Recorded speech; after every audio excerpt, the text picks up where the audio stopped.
Hello, আসসালামু আলাইকুম। আজকে আমাদের ওয়ান শটের সেকেন্ড ক্লাস প্রাণীর বিভিন্নতা এবং শ্রেণীবিন্যাস।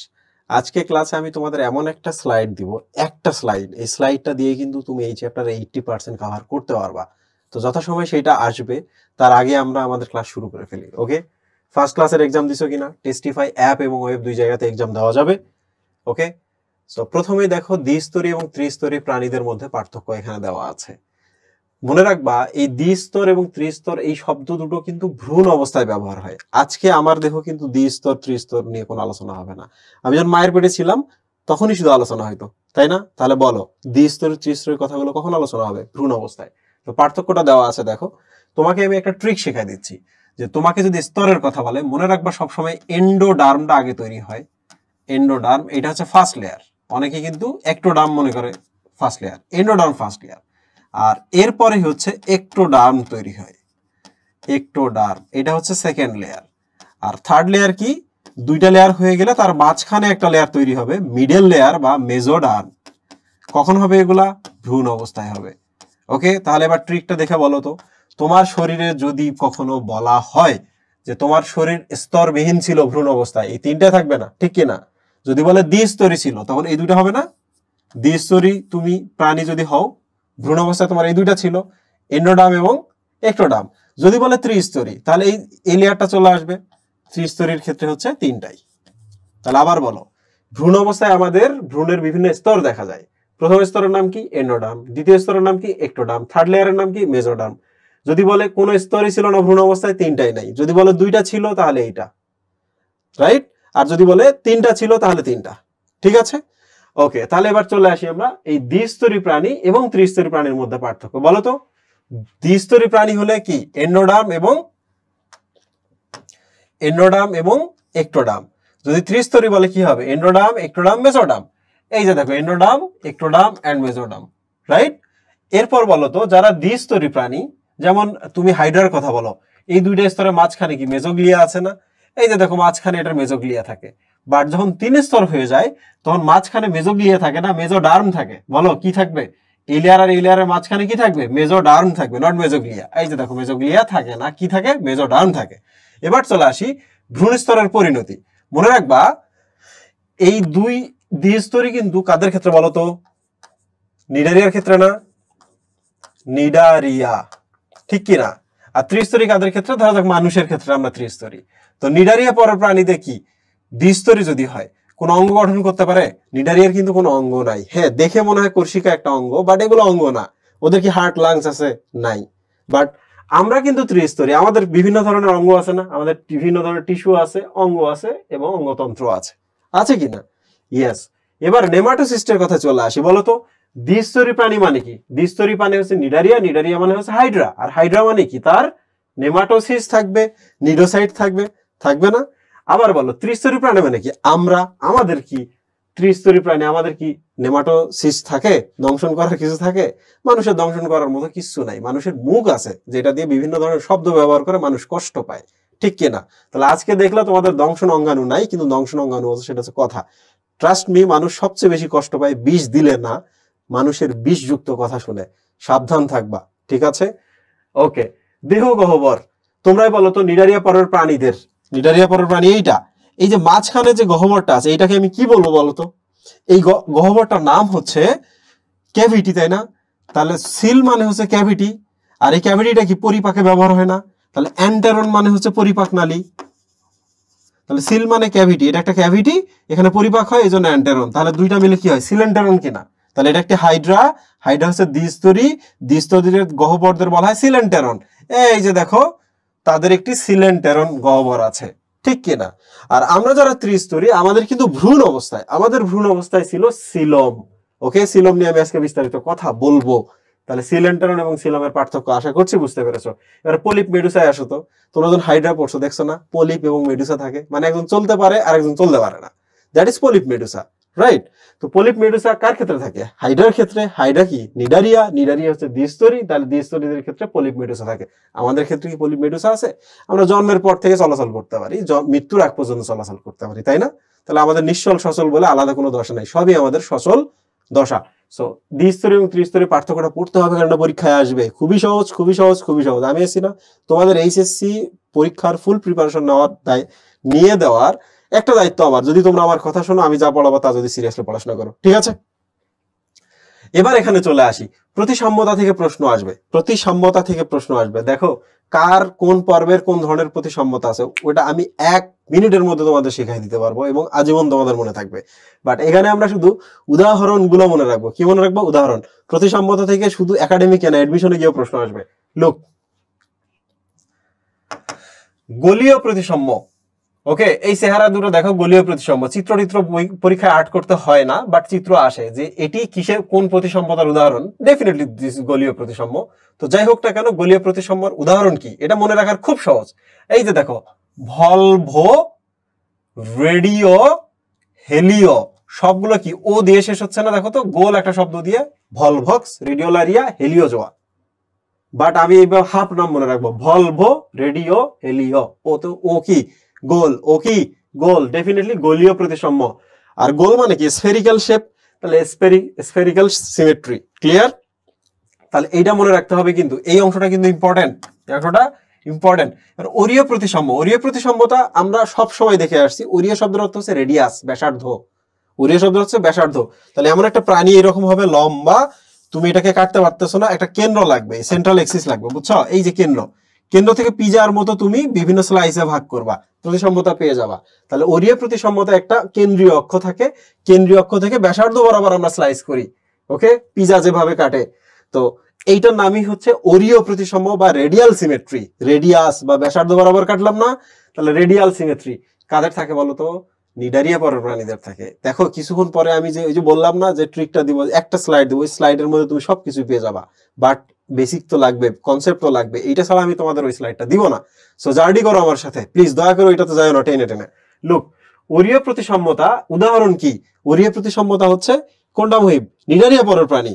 এই যে দেখো, jellyfish Cnidaria, hydra Cnidaria, sea anemone Cnidaria. এই তিনটাই কিন্তু নিডারিয়া পরের প্রাণী। হাইড্রা, জেলিফিশ, সি এনিমন, এই তিনটাই কি কোন ধরনের প্রতিসাম্য? ওরিয় প্রতিসাম্য। ক্লিয়ার? এরপর দেখো দ্বি ওরিয় প্রতিসাম্য। এই দ্বি ওরিয় প্রতিসাম্যটা মনে রাখা খুবই কঠিন, কারণ এইটা একটা মাত্র উদাহরণ আছে, একটা উদাহরণ অনেকে মনে রাখতে পারে না। আমার একটা ট্রিক আছে, যে ট্রিকের মাধ্যমে আমি সবসময় মনে রাখি। তবে এইসব ট্রিক মনে রাখার নিয়ম কি? নিয়ম হচ্ছে যে বারবার রিভিশন দেওয়া, চেষ্টা করবো রিভিশন দিতে। তো এইসব জায়গায় তুমি মার্ক করে রাখবা, যেটা মনে থাকে না বইয়ে, পরীক্ষার আগের দিন ওই জায়গাটা যেন একবার তুমি দেখে যেতে পারো। দেখো নাম কি? দ্বি ওরিয়। দ্বি মানে কি? দুই না? তাহলে দ্বি ওরিয় বা সামনে একটা দুই কথা যুক্ত করছে। দেখো তো টিনোফোরা বানানটা দেখো, CTNOPHORA, টিনোফোরা। এটা একটা পর্ব, বুঝছো? আমরা তো 9টা পর্ব পড়ি, এগুলো মেজর পর্ব। আর টিনোফোরার নামটা আমরা আজকে শুনলাম, তার মানে এটা মাইনর পর্ব। আমরা যে 9টা পড়ি মেজর পর্ব, টিনোফোরাটা হচ্ছে মাইনর পর্ব। ক্লিয়ার? টিনোফোরাতে দেখো টি দিয়ে আমি কথা শুরু করতেছি না, বলতো 2 নম্বর বর্ণটা বা 2 নম্বর ক্যারেক্টারটা থেকে আমি পড়া শুরু করতেছি না। তাহলে 2 নম্বর ক্যারেক্টার থেকে যে পর্বের নাম শুরু হয় তাকে আমরা কি বলবো? দ্বি ওরিয় প্রতিসাম্য। ক্লিয়ার? ঠিক আছে, এটা উদাহরণ হচ্ছে সিলোপ্লানা। ডান। এবার চলে আসি দ্বিপার্শ্বীয় প্রতিসাম্য। মনে রাখবা মোস্টলি বেশিরভাগই পর্ব হচ্ছে দ্বিপার্শ্বীয় প্রতিসাম্য। আমি একটু পরে দেখাবো। তো প্রজাপতি কেমন? প্রজাপতি এইরকম, তুমি চাইলে এটাকে মাঝ বরাবর ভাগ করতে পারো। ব্যাং আছে, ব্যাং ধরা যাক এইরকম মাঝখান বরাবর তুমি ভাগ করতে পারবা। এবং অন্যান্য যে জিনিসগুলো আছে এগুলো ক ধরনের? দুই পাশে আলাদা আলাদা হয়ে যায়। মাঝখান বরাবর কাটলে দুই পাশে আলাদা আলাদা হয়ে যায়, সমান সমান ভাগে ভাগ হয়ে যায়। ডেফিনেটলি দ্বিপার্শ্বীয় প্রতিসাম্য। অপ্রতিসম, যাদের কোনোভাবেই তুমি কি করতে পারবে না? ভাগ করতে পারবে না। তোমরা একটা শামুক দেখছো না? সবাই শামুক দেখছো, তুমি বলো তো শামুককে কি ভাগ করা যায়? আচ্ছা, কোন দিকে কাটলে সমান সমান ভাগে ভাগ হবে আমরা কেউ জানি না। তাহলে শামুক কিন্তু অপ্রতিসম, এবং পরিফেরা পরের প্রাণীরা হচ্ছে অপ্রতিসম। তোমরা বলো তো আপেল শামুক বা শামুক হচ্ছে অপ্রতিসম? এই যে দেখো, পরিফেরা পরের প্রাণীরা হচ্ছে অপ্রতিসম। পরিফেরার সব প্রাণীদের কিন্তু স্পঞ্জ বলে। কেন অপ্রতিসম আমি বলি, পরিফেরার একটা শর্ত হচ্ছে, পরিফেরার কি শর্ত তোমরা পড়ার সময় দেখবা লেখা আছে, পরিফেরা পরের প্রাণীদের সুনির্দিষ্ট কোনো কালার নাই। এই কালার, ওই কালার, ওই কালার, ওই কালার, সুনির্দিষ্ট কোনো আকার নাই। কেউ ঘন্টার মতো, কেউ বাটির মতো, কেউ গাছের মতো, রাইট? যাদের সুনির্দিষ্ট আকার নেই তাদেরকে তুমি সমান কিভাবে ভাগ করবা? কোনোভাবেই ভাগ করা পসিবল না। তাহলে মনে রাখবা পরিফেরা পর্বের সবাই অপ্রতিসম। মলাস্কা থেকে আমরা একটা পেলাম আপেল শামুক, এইটা অপ্রতিসম।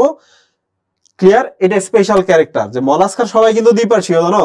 সবাই দ্বিপার্শ্বীয়, শুধু শামুকগুলো হচ্ছে অপ্রতিসম মলাস্কার, আর পরিফেরার সবাই হচ্ছে অপ্রতিসম। কারণ কি, পরিফেরার কোনো সুনির্দিষ্ট শেপ নাই, যার চেহারা ঘন্টা বাটি গাছের মতো, তার আবার কিসের প্রতিসাম্যতা, রাইট? গরিব। এখানে চলে আসো, সিলম। তাহলে আমি প্রতিসাম্যতাটা দেখিয়েছি। তো প্রতিসাম্যতার জন্য আমি যেটা করবো, তোমাদের একটা আমি ছক এখনই ফিল আপ করে দিব। এই যে দেখো, আমি এখানে প্রতিসাম্যতাটা দিয়েছি, ঠিক আছে? এই ছকটা তোমরা ফিল আপ করে নিবা, সাথে সাথে খুব ভালো করে মনে রাখবা। ওকে, 1 নাম্বার, পরিফেরার সুনির্দিষ্ট কোনো আকার নাই, তাহলে অপ্রতিসম, রাইট? নিডারিয়া, নিডারিয়া দেখলে না, ওই যে কেন্দ্রীয় অক্ষ বরাবর আমরা দিয়ে রেডিয়াস বরাবর ভাগ করি, তাহলে কি ওরিও, অরিও প্রতিসম। এই যে এটা 2 নম্বর না মহিব, এদিক থেকে 2 নম্বর পর্ব নাও এটা। তাহলে এবার নিচ থেকে চলে আসি, এই যে Echinodermata, sorry this is chordata,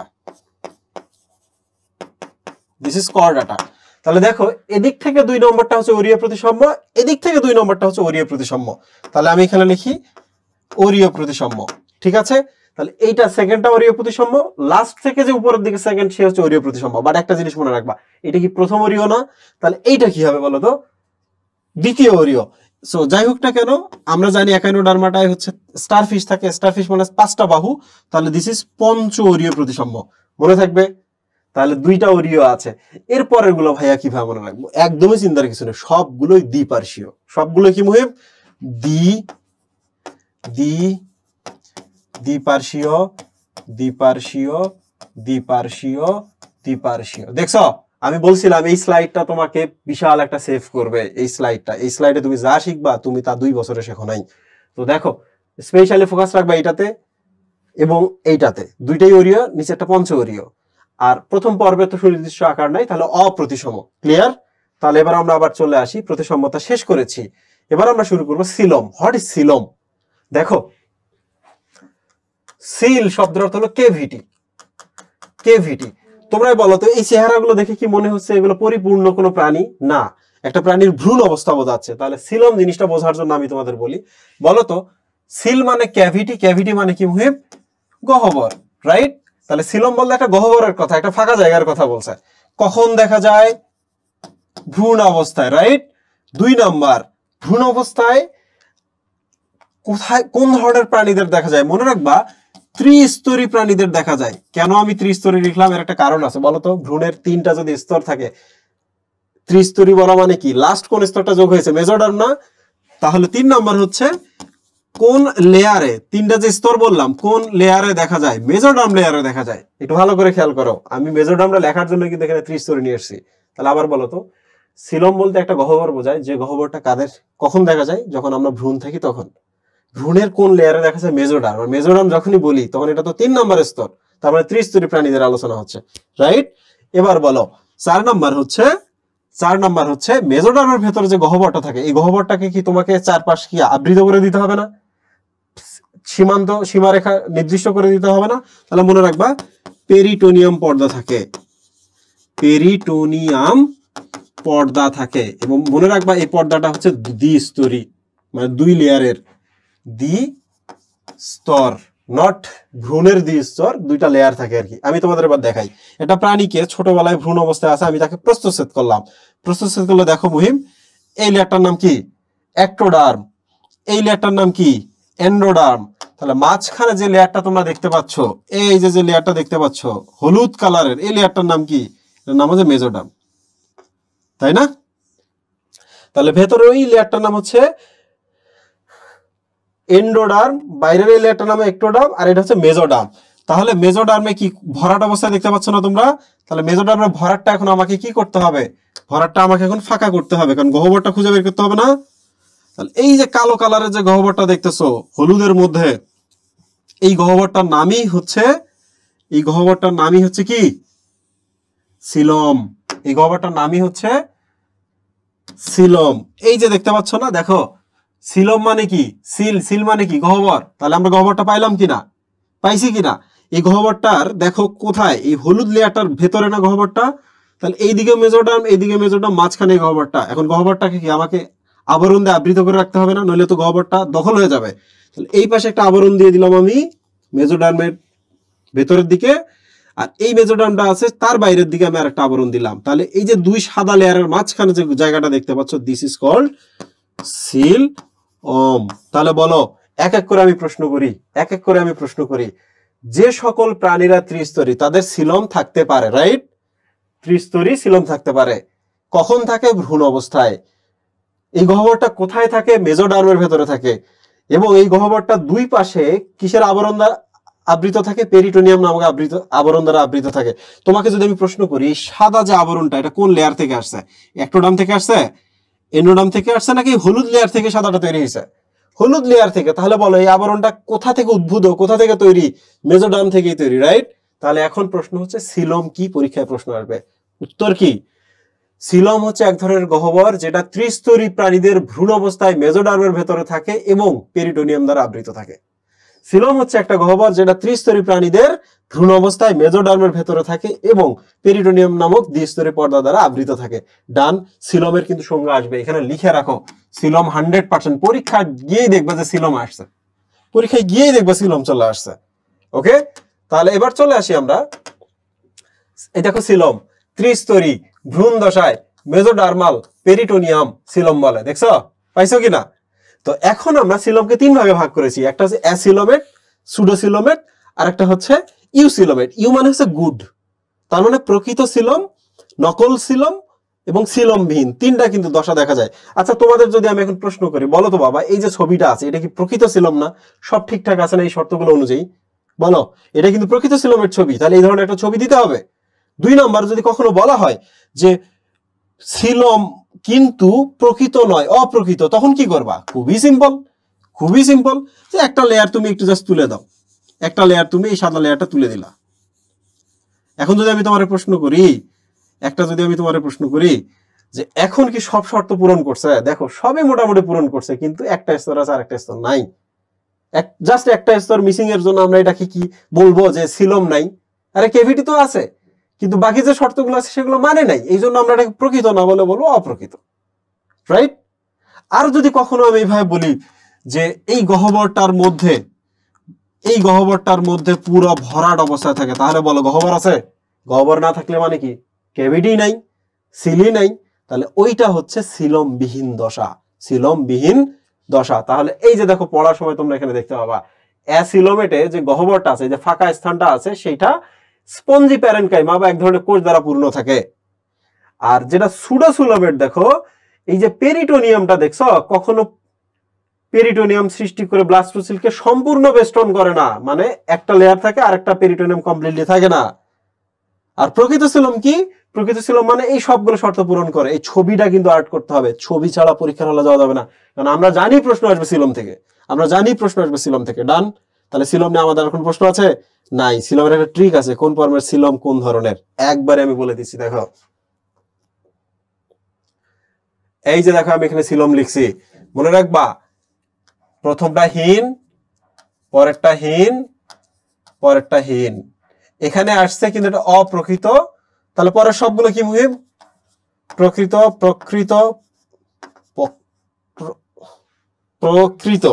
R real. ওকে, দেখছো? তোমাদের ভালো করে মনে রাখতে হবে কোন জায়গাটা, সবসময় মনে রাখবা এই লেয়ারটা, যে নেমাটোডা পরের প্রাণীদের ক্ষেত্রে সিলম আছে কিন্তু অপ্রকৃত। নেমাটোডার আগে কোনো সিলম ছিল না, নেমাটোডার পরে অ্যাকচুয়ালি রিয়েল সিলমটা তৈরি হয়েছে, ঠিক কিনা? তো আশা করছি তোমার এই জায়গাটা ক্লিয়ার হয়ে গেল। ওকে, তাহলে আমরা একটা পেলাম আর একটা পেলাম, বাকিগুলো অটোমেটিকলি চলে আসবে, বাকিগুলো নিয়ে একদমই চিন্তা করো না, আমি আছি তো। ওকে, এটাও শেষ হয়ে গেছে। আচ্ছা,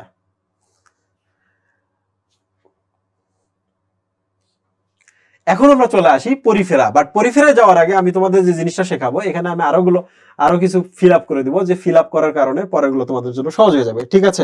মানে আমি সব পর্ব এখন এই জায়গায় পড়াই দিব, সব পর্ব আমি একটা স্লাইডের মধ্যে পড়াই দিব, ঠিক আছে? এই বলতো, ভ্রূণ স্তরের ক্ষেত্রে যখন আমরা পড়তেছিলাম, ওকে, তাহলে ভ্রূণ স্তরের ক্ষেত্রে আমরা কি কি দেখেছিলাম? যে কাউরে ভ্রূণ স্তর নাই, একটোডাম, এন্ডোডাম, মেজোডাম বলে আলাদা কিছুই নাই। তারপরে যদি ভ্রূণ স্তর আসে, তাহলে দ্বিস্তরী হয়, নট একস্তরী। একজনে আবার লাইন হয় নাকি? একজন দিয়ে কি স্তর হয় না। তো প্রথমটা ছিল স্তরবিহীন, পরেরটা দ্বিস্তরী হইতে হবে, নট একস্তরী, দ্বিস্তরী, তারপরের গুলো ত্রিস্তরী। তাহলে এই যে দেখো, এইটা হচ্ছে স্তরবিহীন, এটা এক সরি এক না, দুই স্তরী, তাহলে এগুলো সব কি বলতো? ত্রিস্তরী। ঠিক আছে, দেখছো আমাদের ছকের প্রায় 30% ডান। ওকে, এবার চলে আসি গঠন মাত্রা। অনেকেই বোঝো না গঠন মাত্রা কি জিনিস। মনে রাখবা, গঠন বা সংগঠন, ধরা যাক আমার শরীরে প্রস্রাব তৈরি করতে হবে, তুমি বলো তো আমার কিডনি কি একাই প্রস্রাব তৈরি করতে পারে? তৈরি যদি করে বাইরে বের করতে পারবে? পারবে না। তাহলে আমার কিডনি আছে, কিডনি থেকে ইউরেটার আছে, ওখান থেকে আবার মূত্রথলি আছে, মূত্রথলির পর মূত্রনালী আছে, তারপরে তো বাইরে যাচ্ছে। তাহলে এই যে সবাই মিলে একসাথে কাজ করলো না একটা উদ্দেশ্য নিয়ে না, তাহলে সবাই মিলে কি রেশন তন্ত্র না? আবার কিডনির ভেতরে তুমি যদি চলে যাও, কিডনি তো একটা অঙ্গ, সবাই মিলে তন্ত্র ছিল, কিডনি বা ইউরেটার এরা আবার আলাদা আলাদা ভাবে অঙ্গ। এবার শুধু কিডনি বা অঙ্গটার ভেতরে যাও, গিয়ে দেখবা আলাদা আলাদা ধরনের টিস্যু আছে। সবাই যে ওখানে নেফ্রন তা না, নেফ্রন ছাড়া অন্য টিস্যু আছে। তার মানে আবার টিস্যুর ভেতরে গেলে দেখবা যে কোষ আছে, তার মানে কোষ একটা সংগঠন। কোষের থেকে বড় সংগঠনের নাম কি? টিস্যু। টিস্যুর থেকে বড় সংগঠনের নাম কি? অঙ্গ। অঙ্গর থেকে বড় সংগঠনের নাম কি? তন্ত্র। তাহলে দেখো তো ওই অনুযায়ী যদি সাজায় দাও, মনে রাখবা এই সিকোয়েন্সটা খুব ভালো করে পড়তে হবে। তাহলে প্রথমটা কি বলতো? কোষ গঠন মাত্রা, তাহলে তারপর একটার নাম কি? টিস্যু গঠন মাত্রা, তারপর একটার নাম কি? অঙ্গ গঠন মাত্রা, তারপর একটার নাম কি? তন্ত্র গঠন মাত্রা। তন্ত্রের থেকে আর বড় কিছু হতে পারে? পারে না, সবাই তন্ত্র। দেখছো আমাদের কিন্তু এখন 50% শেষ, আমাদের এখন পড়ার 50% শেষ হয়ে গেল। তার মানে এই চ্যাপ্টারের 50% স্কিল তো আমরা পড়বো, 50% এখানেই শেষ। তাহলে এইটা অবশ্যই অবশ্যই ইটস লাইক এ তাবিজ, এই তাবিজ অবশ্যই অবশ্যই আমল করতে হবে বাবা। পড়ালেখা একটা ইবাদতের অংশ। ওকে, তাহলে দেখো কোষ মাত্রা, টিস্যু মাত্রা, অঙ্গ মাত্রা, তন্ত্র মাত্রা এবং সবাই তন্ত্র মাত্রা। তবে একটা জিনিস দেখবা, এরা তো টিস্যু মাত্রা তাই না, কিন্তু টিস্যুর মতো এদের কিন্তু কোষ মাত্রাও কিছুটা থাকতে পারে। উন্নত হয়েছে, টিস্যু মাত্রা পাইছে, কিন্তু কোষ মাত্রা আগেরটার মতো থাকতে পারে। এবার দেখো এরা অঙ্গ মাত্রা না, আগেরটা ম্যাক্সিমাম মাত্রা কি ছিল? টিস্যু ছিল না, তাহলে এরাও কিছু টিস্যু মাত্রা থাকতে পারে। পরেরটা কি? তন্ত্র মাত্রা না, আগেরটার ম্যাক্সিমাম কি ছিল? অঙ্গ মাত্রা, তাহলে এটার সামনে আমি অঙ্গ মাত্রা লিখতেই পারি। তাহলে এইটা অ্যাকচুয়ালি রিয়েল কোষ, টিস্যু, অঙ্গ, তন্ত্র এগুলা। এটার সামনে যেটা থাকবে সেটা কিন্তু আগেরটার ম্যাক্সিমামটা। রাইট, ডান। এবার চলে আসি আমরা আবরণে। বিভিন্ন পর্বের বিভিন্ন ধরনের আবরণ আছে। তোমরা কি জানো সবার আবরণ সেম? সবার আবরণ সেম কি? কিউটিকল। সবার আবরণ কি? কিউটিকল। সবার আবরণে কিউটিকল। কিন্তু কথা তো সেখানে না, কথা হচ্ছে খুবই কমপ্লিকেটেড। সেটা হচ্ছে সবার আবরণ কিউটিকল হলেও কিছু স্পেশাল আবরণ আছে। আমি এক এক করে বলি। পরিফেরার ক্ষেত্রে কোনো স্পেশাল আবরণের কথা বলে নাই, নিডারিয়ার ক্ষেত্রে কোনো স্পেশাল আবরণের কথা বলে নাই, প্লাটিহেলমিনথিসের ক্ষেত্রে কিন্তু স্পেশাল আবরণের কথা বলছে। সেটা হচ্ছে এই কিউটিকলটা খুবই পুরু হয়। এটা কিন্তু কিছুক্ষণ পরে আমরা কিন্তু পাবো, মাথায় রাখবা। তোমরাই আমাকে বলো তো, এটাও কৃমি, এটাও কৃমি, উন্নত কৃমি এটা না মহিব? উন্নত কৃমি মানে নড়াচড়া করবে না, তাহলে অনুন্নত কৃমিটা নড়াচড়া একটু কম থাকবে, ঠিক কিনা? তো বলতো যে নড়াচড়া কম করে তার বিপদের সম্ভাবনা বেশি না, আঘাত করলে পালাইতে পারবে? পারবে না, তাহলে তার আবরণ পুরু করতে হবে না। যেমন গাছের বাকল আছে, গাছের উপরে আবরণ আছে, গাছ নড়াচড়া করতে পারে না বলে এত শক্ত। আমাদের কি স্কিন এত শক্ত? আমরা নড়াচড়া করি বলে আমাদের স্কিন কি ফ্লেক্সিবল না? তাহলে মনে রাখবা এই দুইটার মধ্যে যদি আমি বলি দুই কৃমিকে তুমি কিউটিকলের আবরণ দাও, তখন তুমি কোনটাকে পুরু দিবা? যেটা নড়াচড়া কম করে, যেটা বেশি উন্নত, তার মানে সে চলাচল করতে পারে, ওকে আমি কোনোভাবে পুরো কিউটিকল দিতে পারি না। এই জিনিসটা মাথায় রাখবা। তার মানে আবরণের ক্ষেত্রে দেখো এটা পুরো কিউটিকল থাকে, তাহলে পরেরটা কি হবে? পাতলা কিউটিকল। তার মানে এই কৃমিটা নড়াচড়া করতে পারে না, পুরো কিউটিকল। এই কৃমিটা নড়াচড়া করতে পারে, এই জন্য কিউটিকলটা আমরা পাতলা করে দিব। আরো কারণ আছে, বাট এইটাই হলো প্রধান কারণ। ওকে, তাহলে এই জিনিসটা মনে রাখবা। ওকে, বাট একটা কথা আছে, সেটা হলো এর যে এটা ভর্তি পরীক্ষা পর্যন্ত চলে আসে, বুঝছো? এই যে পাতলা যে কিউটিকলটা মনে রাখবা কিউটিকল মানে মোম, কিউটিকল মানে মোম। তুমি বলো তো পুরো যদি আমি মোম দেয়, আমি তো নড়তেই পারবো না, আমার কি উপরে মোমের লেয়ারটা ভেঙে যাবে হাঁটা চলার সময়? তাহলে দেখো প্লাটিহেলমিনথিস নামক কৃমিটা অনুন্নত, ওর পুরো কিউটিকল থাকে, যে কারণে কিউটিকলটা ভাঙে না। কিন্তু পরেরটা থেকে আমি পাতলা কিউটিকল দিছিলাম। পাতলা কিউটিকল দিলে কি অসুবিধা না? এই যদি এখন নড়াচড়া করতে চাই, কিউটিকল তো ভেঙে যাবে, মোমগুলো ভেঙে যাবে না লেয়ারটা। তাহলে ওই মোমের ভেতরে আমাকে কিছু সুতা দিতে হবে, ইলাস্টিক সুতা, যেন সে চলাচল করতে পারে, ইলাস্টিসিটির জন্য যেন তারা ফ্লেক্সিবল হইতে পারে, বাট কিউটিকল গুলো যেন ভেঙে না পড়ে। তাহলে মনে রাখবা কিউটিকল পাতলা হবে বাট ইলাস্টিক হবে, ELASTIC, ইলাস্টিক তন্তু থাকবে, ইলাস্টিন তন্তু থাকবে। ক্লিয়ার? তাহলে এই জায়গাটা ভাই ভালো করে পড়বা। আমি তোমাকে বিভিন্ন জায়গা পড়তে বলতেছি, বাট কয়েকটা জায়গা সবসময় আমি বলবো স্পেশালি দেখতে, যেমন এই জায়গাটা স্পেশালি দেখবা। এই জায়গাটা স্পেশালি দেখবা, এই জায়গাটা স্পেশালি দেখবা, এই জায়গা, এই জায়গায় এবং এই জায়গা, বাকি যেগুলো আছে বাকিগুলোর মতোই আছে, কিন্তু এই জায়গাগুলো কোনোভাবে মিস করা যাবে না।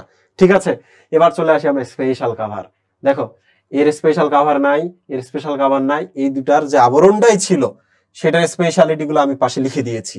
তাহলে মলাস্কা আছে, তোমরা কি জানো মলাস্কারও কিউটিকল, বাট মলাস্কার এক্সট্রা আরো 2টা লেয়ার আছে। মলাস্কা আরো এক্সট্রা 2টা লেয়ার আছে। মলাস্কা কিন্তু খুবই নরম, খুবই নরম, খুবই সফট। এই জন্য উপরে একটা পাতলা স্যান্ডো গেঞ্জির মতো আছে, তার উপর আবার একটা লোহার গেঞ্জি আছে, বুঝছো? তাহলে এবার বলো মলাস্কার পরপর কি আছে বলো তো মুহিম? মলাস্কা পরের প্রাণীদের ম্যান্টল আছে, মনে রাখবা ম্যান্টল পাতলা পর্দা। ম্যান্টল কি? ম্যান্টল হচ্ছে পাতলা পর্দা, বুঝছো? তো এই পাতলা পর্দার উপরে আরেকটা শক্ত খোলস আছে, শেল আছে। এই শেলটা শক্ত বা পাথরের মতো। তাহলে বলো তো ক্যালসিয়াম কার্বনেট না? তাহলে শেলটা কিন্তু ক্যালসিয়াম কার্বনেট। ঠিক আছে, এই জিনিসটা মাথায় রাখতে হবে। তাহলে আমরা যখন ঝিনুক শামুক দেখি ওইটা আসলে ম্যান্টল না, ওইটা আসলে শেলটা, ম্যান্টলের বাইরে যে লোহার বা শক্ত যে আবরণ। ঠিক আছে, তাহলে এই জিনিসটা মাথায় রাখবা। আমি আরেকবার বলি, বলো তো মলাস্কার আবরণের নাম কি? মলাস্কার আবরণ কিন্তু কিউটিকল, কিন্তু স্পেশাল আবরণ যেহেতু আছে এটা আমাদের বলতে হবে, পরীক্ষা এটাই আসবে। কি সেটা? মলাস্কার উপরে একটা পাতলা আবরণ থাকে, এর নাম ম্যান্টল, এবং তার উপর একটা শক্ত খোলস থাকে, সেটা ক্যালসিয়াম কার্বনেট নির্মিত শেল। ক্লিয়ার? ওকে, তাহলে এই জায়গাটা স্পেশালি ফোকাস করবা, এই জায়গাটা স্পেশালি ফোকাস করবা, পরীক্ষায় এইটাই আসে, এইটাই আসবে। ওকে, আচ্ছা এবার চলে আসি এনিলিডার ক্ষেত্রে স্পেশাল কোনো আবরণ নাই, আর্থ্রোপোডার ক্ষেত্রে কিন্তু স্পেশাল একটা আবরণ আছে। মনে রাখবে আবরণ কিন্তু কিউটিকল, এর বাইরে একটা শক্ত খোলস আছে, ওইটার নাম হচ্ছে বহিঃকঙ্কাল। এই শব্দগুলো কিন্তু খুব ইম্পর্টেন্ট। বহিঃকঙ্কাল নাম কি বলতো? কি দ্বারা তৈরি? কাইটিন দ্বারা তৈরি, কাইটিন দ্বারা তৈরি। এই জিনিসটা মাথায় রাখবা। তোমাকে কিন্তু জিজ্ঞেস করে ঘাস ফড়িং এর আবরণের নাম কি? কিউটিকল। ঘাস ফড়িং এর বহিঃকঙ্কালের নাম কি? কাইটিন। বহিঃকঙ্কাল কি? কাইটিন নির্মিত বহিঃকঙ্কাল, যে খোলসটা ওরা ফেলে দেয়, বৃদ্ধি হওয়ার সময় ফেলে দেয়। এবার চলে আসে আমরা একাইনোডার্মাটাতে। কোথায় আসবো? একাইনোডার্মাটাতে। একাইনোডার্মাটাতে স্পেশাল কিছু নাই, বাট ত্বকের মধ্যে কাটা থাকে, যেটা আমরা একটু পরে দেখবো। আর কর্ডাটার ক্ষেত্রে কিন্তু স্পেশাল কিছু নাই। কর্ডাটার স্কিন আছে, স্কিনকে বলা হয় ইন্টেগুমেন্ট। স্কিনকে কি বলা হয়? ইন্টেগুমেন্ট। ক্লিয়ার? আমি এটা এখানে দিয়ে দিলাম। ইন্টেগুমেন্ট শব্দের অর্থ কি? ইন্টেগুমেন্ট শব্দের অর্থ হলো ট্যাগ মেয়ার বা আবরণ। ট্যাগ মেয়ার বা আবরণ। তাহলে দেখো এইটার থেকে বেশি ইম্পর্টেন্ট হলো এটা। আমরা মোটামুটি এত কিছু পড়তেছি, 1টা 2টা 3টা 4টা 5টা 6টা শব্দের দিকে আমি খেয়াল রাখতে বলেছি। এবার চলে আসি আমরা রেশন অঙ্গ। রেশন অঙ্গ সবার পড়তে হবে না, রেশন অঙ্গ 2-1টা জায়গায় পড়লে হবে। সেটা দেখো, প্লাটিহেলমিনথিসে ফ্লেম সেল থাকে, শিখা কোষ। নেমাটোডার মধ্যে কিছু বলা নাই, মলাস্কার মধ্যে নাই, এনিলিডার মধ্যে আছে। এনিলিডা আছে নেফ্রিডিয়া। কি আছে? নেফ্রিডিয়া। নেফ্রনের মতোই আর কি, আমাদের মতোই, দ্যাট ইজ কল নেফ্রিডিয়া। এরপর আর্থ্রোপোডা রেশনাঙ্গ আছে, বলতো কি? প্রধান রেশনাঙ্গ কি? অনেকগুলো আছে। মালপিজিয়ান, মালপিজিয়ান বডি না, মানুষের মালপিজিয়ান বডি থাকে, এদেরটা মালপিজিয়ান নালিকা। মালপিজিয়ান নালিকা। ভাই যা পড়বা পড়ো, কিন্তু এই 3টা তুমি কোনোভাবে মিস করবে না। পরীক্ষা এইটাই প্রশ্ন আসবে, কাদের শিখাকোষ থাকে, বা প্লাটিহেলমিনথিসের রেশনাঙ্গের নাম কি? শিখাকোষ। বা নেফ্রিডিয়া কাদের, মালপিজিয়ান নালিকা কাদের, এই প্রশ্নগুলো আসবে। এবার চলে আসি আমরা স্পেশাল ফিচার। কোথায় চলে আসবো? স্পেশাল ফিচারে চলে আসবো। স্পেশাল ফিচারগুলো খুবই ইম্পর্টেন্ট, কারণ এটা তুমি যদি পড়ো তাহলে তোমার এই চ্যাপ্টারটা পুরোটাই কভার হয়ে যাচ্ছে। দেখো এক এক করে। লুক, পরিফেরা পরের প্রাণীদের কিন্তু কোনো সুনির্দিষ্ট শেপ নাই, যে কারণে ভেতরে ফাঁপা ফাঁপা থাকে, এই জন্য এদেরকে কিন্তু স্পঞ্জ বলা হয়। যাদের শরীরে ফাঁপা এয়ার চেম্বার থাকে, বায়ু ক্যাভিটি থাকে, তাদেরকে স্পঞ্জ বলে। ক্লিয়ার? পরিফেরা পরের প্রাণীদের নিয়ে আমি ডিটেল এখন আগাইতেছি। এই যে দেখো, পরিফেরা পরের প্রাণীদের কি কি পড়তে হবে দেখো। এই যে এইটা পড়তে হবে, এইটা পড়তে হবে, এইটা পড়তে হবে। অস্টিয়া আছে এখানে, 2টা লেয়ার মেজোহিলা আছে, স্পিকিউল আছে, এটা পড়তে হবে। কোয়ানোসাইট পড়তে হবে, স্পঞ্জোসিল এবং অস্কুলাম পড়তে হবে। চিন্তার তো একদমই কিছু নাই, কারণ সহজ। আমি তোমাদের একটা ছবি দেখাই, পরিফেরার ছবি যদি মনে রাখতে পারো তাহলে পড়া শেষ। এই যে দেখো, এটা একটা বড় ওপেনিং আছে, এটা দেখ কি হয় জানো?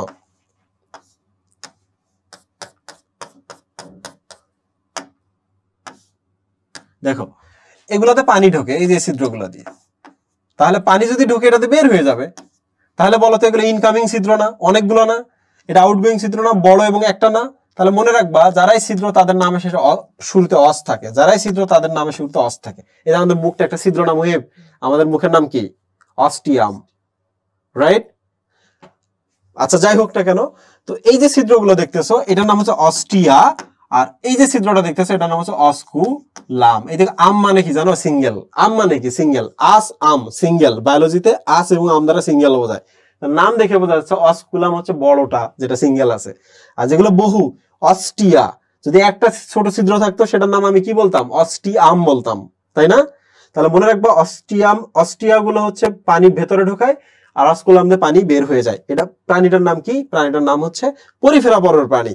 এদের দেহের ভেতরে প্রচুর ফাঁপা ফাঁপা থাকে, এই জন্য এদের কি বলা হয়? এদের সবাইকে আমরা স্পঞ্জ বলি, স্পঞ্জ বলি। ক্লিয়ার?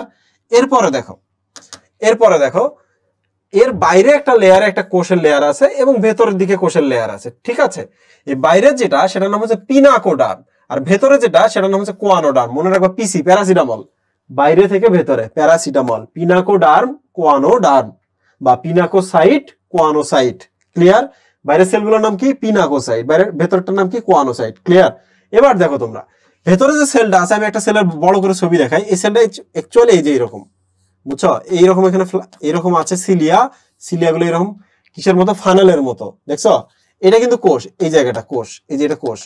তো এই যে এরকম, তো এর ভেতরে একটা কিন্তু এরকম বড় একটা কিন্তু ফ্লাজেলা আছে। তো বন্ধুরা এই কোষটা, এটার নাম কি বলতো? সি না, বাইরেরটা পি, ভেতরটা সি, প্যারাসিটামল। সি যেহেতু, সি যেহেতু কোয়ানোসাইট, কোয়ানোসাইটকে কিন্তু আমরা আরো একটা নামে ডাকতে পারি, সেটা হচ্ছে কোয়ানোসাইট মানে হচ্ছে কলার কোষ বা ফানেল কোষ। কোয়ানো মানে ফানেল। আমি যখন শ্বসনতন্ত্র পড়াবো তখন শেখাবো, দেখো ফানেলের মতো না এই যে জায়গাটা, তাহলে ফানেল কোষ বা কোয়ানোসাইট। আর এটা কি কলারের মতো কিনা বলতো? যে আমার কলারের মতো কিনা, তাহলে এই জন্য এটার আরেকটা নাম হলো কলার কোষ। ক্লিয়ার? তো আমরা কোষগুলোর নাম পেলাম, অস্টিয়া পেলাম, সবকিছু পেলাম, এই যে কোয়ানোসাইট পেলাম, অস্কুলাম পেলাম। এখন আমরা স্পঞ্জোসিল লিখবো। আচ্ছা বলো তো এই প্রাণীটার নাম যদি স্পঞ্জ হয়, প্রাণীটার নাম যদি স্পঞ্জ হয়, মাঝখানে যে কেভিটিটা আছে, মাঝখানে যে বিশাল কেভিটিটা দেখতে পাচ্ছ, এটাকে কি আমি সিল বলতে পারি না? সিলমের সময় তো আমি বলছি যে সিল মানে ক্যাভিটি, সিল মানে ক্যাভিটি। তাহলে স্পঞ্জের যে ক্যাভিটিটা আছে, স্পঞ্জের যে ক্যাভিটি আছে এটার নাম কি? স্পঞ্জোসিল, স্পঞ্জোসিল। পরীক্ষায় যদি প্রশ্ন আসে স্পঞ্জোসিল কি জিনিস, তোমরা বলবা স্পঞ্জ বা পরিফেরার প্রাণীদের দেহের ভেতরে যে গহ্বরটা থাকে তার নাম স্পঞ্জোসিল। সিল মানে ক্যাভিটি বা গহ্বর। বানানটা দেখো, COEL, সিল। ক্লিয়ার? এখন শুধু আমাদের আর দুইটা টার্ম বাকি আছে, একটা হলো স্পিকিউল আর একটা হচ্ছে স্পঞ্জিন। স্পিকিউল এবং স্পঞ্জিন। বন্ধুরা দেখো তো এই যে প্রাণীটা তো দেয়াল আছে, প্রাণীটা একটা দেয়াল আছে না, দেহের একটা দেয়াল লাগবে না? এই দেয়ালটা তৈরির জন্য ভেতরে কিন্তু এই যে এরকম এরকম কিছু কাটা কাটা থাকে, বুঝছো? এইরকম কিছু কাটা কাটা থাকে এবং একটা কাটা আর একটা ফাঁকে ফাঁকে বসে থাকে, ফলে এরা একটা কি করে? কমপ্লেক্স একটা স্ট্রাকচার তৈরি করে, ঠিক আছে? তো বলো তো ছোট ছোট কাটাগুলোকে কি আমরা স্পাইক বলি না? জুতার নিচের কাটাগুলোকে আমরা স্পাইক বলি কিনা? বুট জুতার নিচে, তাহলে এগুলো কি সব স্পাইক যুক্ত কাটা না? তাহলে এগুলোকে কি আমরা স্পাইক, যেহেতু ছোট কাটা, এজন্য আমরা কি স্পিকিউল বলবো কিনা? This is spicule. বলো এগুলো শক্ত না নরম? শক্ত। শক্ত যদি হয় কি, এগুলা ক্যালসিয়াম কার্বনেট বা চুন দ্বারা তৈরি, তাই না? ঠিক কিনা? বলো তো এই কাটাগুলো দিয়ে যদি আমি দেয়ালটা তৈরি করি, কাটাগুলোকে কি বেঁধে বেঁধে রাখা লাগবে না সুতা দ্বারা? এই সুতাটার নাম কি জানো? এই সুতাটার নাম হচ্ছে স্পঞ্জিন। প্রাণীর নাম যেহেতু স্পঞ্জ, আর যে সুতাগুলো এটাতে থাকে,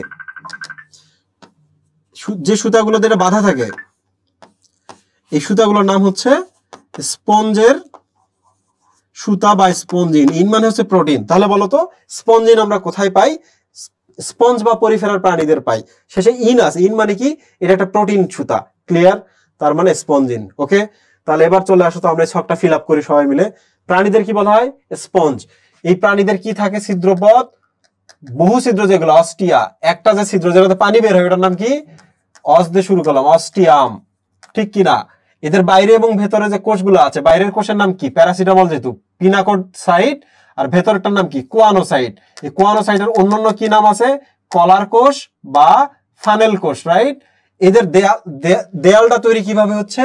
দেয়াল তৈরি হওয়ার জন্য এদের লাগে হচ্ছে ওই যে ছোট ছোট কাটা বা স্পিকিউল, এবং স্পিকিউল গুলাকে বেঁধে রাখার জন্য কি লাগে? স্পঞ্জিন। এবং লাস্টের যেটা, এদের দেহের ভেতরে বিশাল যে ফাঁকা জায়গা থাকে এটার নাম কি?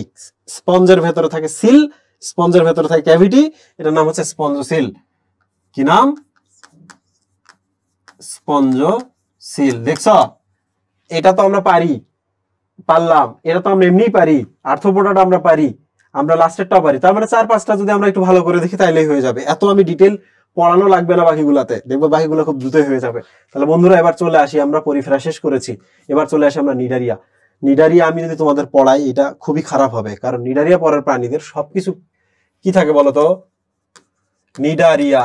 নিডারিয়া মানে কি? হাইড্রা কিনা? হাইড্রা তো সবাই পড়ছো, সমস্ত ইডিয়টও নিশ্চয় পড়াশোনা করছো।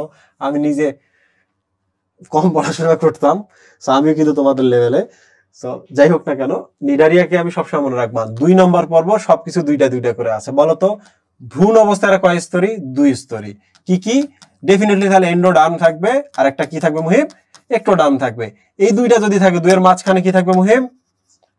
মেসোগ্লিয়া থাকবে। এদের নিডোসাইট কোষ আছে না? নিডোসাইট। এই নিডোসাইটের ভেতরে কি আছে মুহিব? দংশনঙ্গাণু নেমাটোসিস, যেটা দ্বারা হাইড্রা বিষ দেয়, হিপনোটক্সিন নামক বিষ দেয়, তাই না? এদের দেহের ভেতরে যে গহ্বরটা আছে আমি কিছুক্ষণ আগে দেখাইছিলাম, গহ্বর মানে সিল, পরিপাক নালী হিসেবে ব্যবহার করে, এই জন্য এন্টেরন, সিলেন্টেরন, সেল এন্টেরন, ঠিক কিনা? আর একটা মজার জিনিস হলো, কিছু প্রাণী আছে, এই যে দেখো, যে সকল প্রাণীদের নিচের দিকে ফ্লাজেলা থাকে এরা কিন্তু পা নিচের দিকে, তাহলে হাঁটতে পারে, ঠিক আছে? এদের নাম হচ্ছে মেডুসা মুহিব। কি নাম? মেডুসা। আর যে সকল প্রাণীদের উপরের দিকে ফ্লাজেলা থাকে এবং খাটো ফ্লাজেলা, তুই বল মাথার উপরে যে পা থাকে হাঁটতে পারবে? পারবে না। তোমরা যদিও হাইড্রার বিভিন্ন ধরনের চলন পড়ছো না, মনে রাখবা হাইড্রা কিন্তু একটা পলিপ। হাইড্রা কি? পলিপ। কারণ এরা আসলে একটা সময় গিয়ে চলাচল করতে পারে না। যদিও আমরা 8-9 প্রকার চলন পড়ি, সমারসল্টিং, লুপিং, তাই না? বাট হাইড্রা কিন্তু চলতে পারে না। তাহলে মনে রাখবা হাইড্রা হচ্ছে মিঠা পানির পলিপ। এগুলো কিন্তু স্বাদু পানিতে পাওয়া যায়। আর পলিপ শব্দের অর্থ কি? যারা চলাচল করতে পারে না, যারা নিশ্চল। আর মেডুসা মানে কি? মেডুসা মানে হচ্ছে, দেখো জেলিফিশের ছবি না এটা?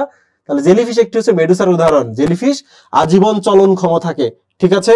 তাহলে বলতো এই সকল প্রাণীদের যেহেতু আমরা দুইটা রূপে দেখতে পাই, তার মানে বহু রূপ দেখতে পাচ্ছি কিনা, এটাকে বলা হচ্ছে বহুরূপিতা।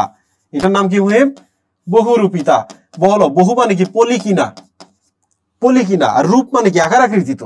আকার আকৃতিত, মরফোলজি। তাহলে পলিমরফিজম। পরীক্ষায় যদি প্রশ্ন আসে হোয়াট ইজ পলিমরফিজম বা বহুরূপিতা, বলবা যে সকল প্রাণী, যে সকল পরের প্রাণীদের মধ্যে 2 ধরনের রূপ দেখা যায় তাদেরকে আমরা বহুরূপী প্রাণী বলি, এবং তাদের এই বৈশিষ্ট্যটাকে বলা হয় বহুরূপিতা। ইংলিশে যদি বলবা পলিমরফিজম। এই মরফো শব্দের অর্থ কিন্তু রূপ বা আকার আকৃতি। ক্লিয়ার? যদি জিজ্ঞেস করি অমুকের মরফোলজি কেমন, বলবা না লম্বা, ফর্সা, এইটাই তো বলবা। তাহলে এটাই হচ্ছে মরফিজম বা মরফোলজি বা রূপ, ঠিক কিনা? তো যাই হোক না কেন, এইটা কিন্তু পারতে হবে। আর আমি কিন্তু পলিপ মেডুসার কথা এখানে বলেছি, আর তেমন কিছু এখানে নাই যে এটা তুমি পারবা না। আবার বলতো কিছু বৈশিষ্ট্য যদি আমি বলি, 2 নম্বর পর্ব, বলতো ভ্রূণের দ্বিস্তরী। যদি বলি সিলমের কথা, প্রথম 3টা তো সিলম নাই, এর কি সিলম আছে? নাই, সিলমবিহীন। যদি বলি প্রতিসম্যতার কথা, বলতে পারবা কিনা? এরা লম্বা এবং অরীয় প্রতিসম্য, ঠিক কিনা? যদি বলি আবরণের কথা, কিউটিকলের আবরণ থাকে, ঠিক কিনা? তো ওই 4-5টা বৈশিষ্ট্য তো তুমি এমনি পারবা। সবার ক্ষেত্রে 4-5টা বৈশিষ্ট্য আগে লিখবা, বুঝছো? লেখার পর তুমি স্পেশাল বৈশিষ্ট্যগুলো লিখবা। যদি পরীক্ষায় প্রশ্ন আসে নিডারিয়া পরের প্রাণীদের বৈশিষ্ট্য কি লিখবা? প্রথমে কিন্তু ওই 4-5টা যদি লেখো তাহলে দ্রুত অনেকগুলো লিখে ফেলতে পারবা। তারপর স্পেশাল ফিচার অবশ্যই দিতে হবে, কারণ এই সিলেন্টেরন আর কাউরে নাই, তাহলে এটা দিতে হবে না। তারপর হচ্ছে এদের নেমাটোসিস, নিডোসাইট আছে, দিতে হবে না। এদের মেসোগ্লিয়া আছে, লিখতে হবে না। স্পেশাল বৈশিষ্ট্য ছাড়া কখনোই কিন্তু কোনো বৈশিষ্ট্য লিখবা না। শোনো, ট্রিক ফলো করবা। যখন আরো একটু লিখতে ইচ্ছা করতেছে তখন এরা দ্বিস্তরী, সিলমবিহীন, এই কথাগুলো লিখবা।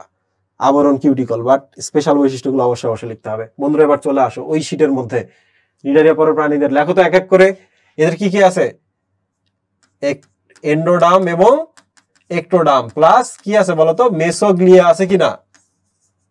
মেসোগ্লিয়া আছে। আর কি আছে মুহিম? এদের সিলেন্টেরন আছে কিনা?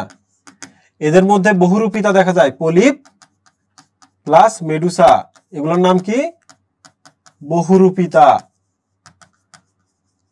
আর এদের কি আছে? দংশনঙ্গাণু, নেমাটোসিস্ট, রাইট?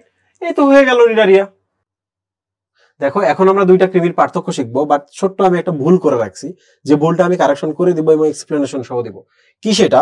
সেটা হলো এটা আসলে পুরু হবে না, এইটা অ্যাকচুয়ালি পাতলা কিউটিকল। কেন আমি একটু পরে বলবো। আর এইটা অ্যাকচুয়ালি পাতলা না, এটা হলো পুরু কিউটিকল। ঠিক আছে, তাহলে মনে করবো পর্বের নাম্বার বাড়তেছে, পুরুত্ব বাড়তেছে। পুরুত্ব কেন বাড়তেছে একটু পরে আমি কভার করে দিচ্ছি। তো ঠিক আছে, এটা আমি নিজেই ক্লাসের মধ্যে কারেকশন করে নিলাম। তাহলে এখন আমরা কি বলবো, প্লাটিহেলমিনথিস এবং নেমাটোডা আমরা একসাথে বলবো।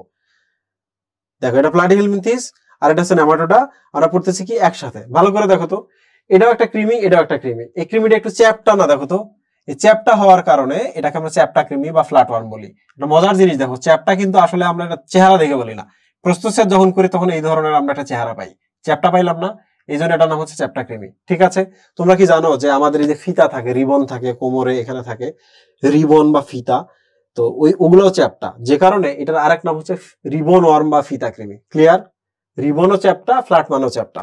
আর এই যে এখানে দেখো নেমাটোডার আর একটা কৃমি দেওয়া আছে, তার মানে আমি দুইটা পর্ব একসাথে পড়াচ্ছি। নেমাটোডা যদি আমি প্রস্তুত করি এরকম গোল হবে, যেহেতু গোল হবে এই জন্য এটাকে আমরা কি বলবো, গোল কৃমি বলবো। কি বলবো, গোল কৃমি। তাহলে গোল এবং চ্যাপ্টা কথাটা কিভাবে আসছে, চেহারা দেখে আসছে না, প্রস্তুত দেখে আসছে। এবার দেখো এই কৃমিটা কিন্তু আকারে অনেক ছোট হইতে পারে, যখন এটা ছোট হয় দেখো তো এদিকে ছোট হচ্ছে, এদিকে ছোট হচ্ছে, হইতে হইতে একটা সময় কি এরকম সুতার মতো মনে হবে না? তাহলে এই জন্য এটার নাম সুতা কৃমি। সুতার ইংরেজি কি, থ্রেড ওয়ার্ম বলা হয় এটাকে। ক্লিয়ার, এবার চলে আসি আমরা আবরণ। এই যে কারেকশনের কথা বললাম না, আবরণটা নিয়ে এবার আমি কথা বলি। দেখো আবরণটা হচ্ছে এই যে এদের আবরণটা, এটা কিন্তু পাতলা আবরণ। কি আবরণ, পাতলা আবরণ। পরের পর্ব মানে কি, পুরুত্ব বাড়তেছে, পুরো আবরণ। কেন পাতলা আবরণ আমি তোমাদের বলি, তোমরা মনে রাখবা এদের মুখে কোনো স্পেশাল ফিচার নাই, এই জন্য এরা কামড়ে কামড়ে খাইতে পারে না রক্ত। যেহেতু কামড়ে কামড়ে খাইতে পারে না, এই জন্য তাদের ত্বক দিয়ে ভেতরে ফুড ঢোকে। কি দিয়ে ঢোকে, ত্বক দিয়ে। তাহলে বলো তো এখানে যদি কিউটিকলের আবরণটা তুমি কোনো কারণে পুরু দিয়ে দাও, তাহলে কি ফুডটা ভেতরে ঢুকতে পারবে? ফুডটা কিন্তু ভেতরে ঢুকতে পারবে না। কেন, দেখো মুখে কোনো স্পেশাল ফিচার নাই, যে কারণে দাঁত টাত কিছু নাই যে কামড় দিয়ে আমি খাবো, এই জন্য মুখ দিয়ে আমি যথেষ্ট পরিমাণ খাইতে পারি না। তাহলে আমার ত্বক দিয়েও খাইতে হবে, আর ত্বক দিয়ে যদি আমি খাইতে চাই তাহলে আমি কি উপরে কি পুরু কিছু পরে থাকতে পারবো? পারবো না, পাতলা কিউটিকল দিতে হবে। আর এখানে দেখো এদের মুখের মধ্যে, মুখটাই যে এরকম চারপাশ থেকে এরকম দাঁত আছে, বুঝছো? তাহলে এই ঠোঁট গুলা খুবই স্পেশাল, এদের মুখে যে ঠোঁট গুলা আছে, ঠোঁটটা খুবই স্পেশাল। এই জন্য বইয়ে লেখা আছে বৈশিষ্ট্যপূর্ণ ওষ্ঠে পরিবৃত্ত। মানে কি, মানে হচ্ছে এদের ঠোঁটটাতে এরকম দাঁত আছে। ক্লিয়ার, তাহলে বলো তো যারা দাঁত দিয়ে খাইতে পারে, কি দাঁত দিয়ে যারা খাইতে পারে তাদের কি আর ত্বক দিয়ে খাওয়ার প্রয়োজন তেমন একটা আছে? নাই। তাহলে ত্বক দিয়ে খাওয়ার যেহেতু প্রয়োজন নাই, এই জন্য ত্বকের উপরে আমরা চাইলেই কিন্তু পুরো একটা কিউটিকলের লেয়ার দিতে পারবো। কি দিতে পারবো, ত্বকে আমরা পুরো কিউটিকল দিতে পারো। পুরো কিউটিকল দিলে তাহলে এক্সট্রা আরেকটা কি পাচ্ছে, সুবিধা পাচ্ছে, কি আঘাত থেকে রক্ষা করতে পারতেছে। মুখ দিয়ে খাইতে পারে বলে ত্বকের উপরে আমাদের নির্ভরশীলতা কমে গেল, এই জন্য ত্বকে আমরা পুরো কিউটিকল দিলাম। তোমরাই বলো তো, যখনই আমরা পুরো কিউটিকল দিব তাহলে চলাচলের জন্য কি সে ফ্লেক্সিবিলিটি হারাই ফেলবে না? পুরো যদি একটা লোহার বর্ম পরে, তাহলে এখন ওই বর্মটাকে বা পুরো কিউটিকলটাকে আমাদের কি করতে হবে, ইলাস্টিক করতে হবে, যেন মুভমেন্ট করা খুব ইজি হয়ে যায়। এই জন্য কিউটিকলের ভেতরে ভেতরে আমরা সুতা দিব, দ্যাট ইজ কল্ড ইলাস্টিন। আয়ন মানে অ্যাকচুয়ালি প্রোটিন, তাহলে ইলাস্টিন সুতাটা অ্যাকচুয়ালি প্রোটিন দ্বারা তৈরি।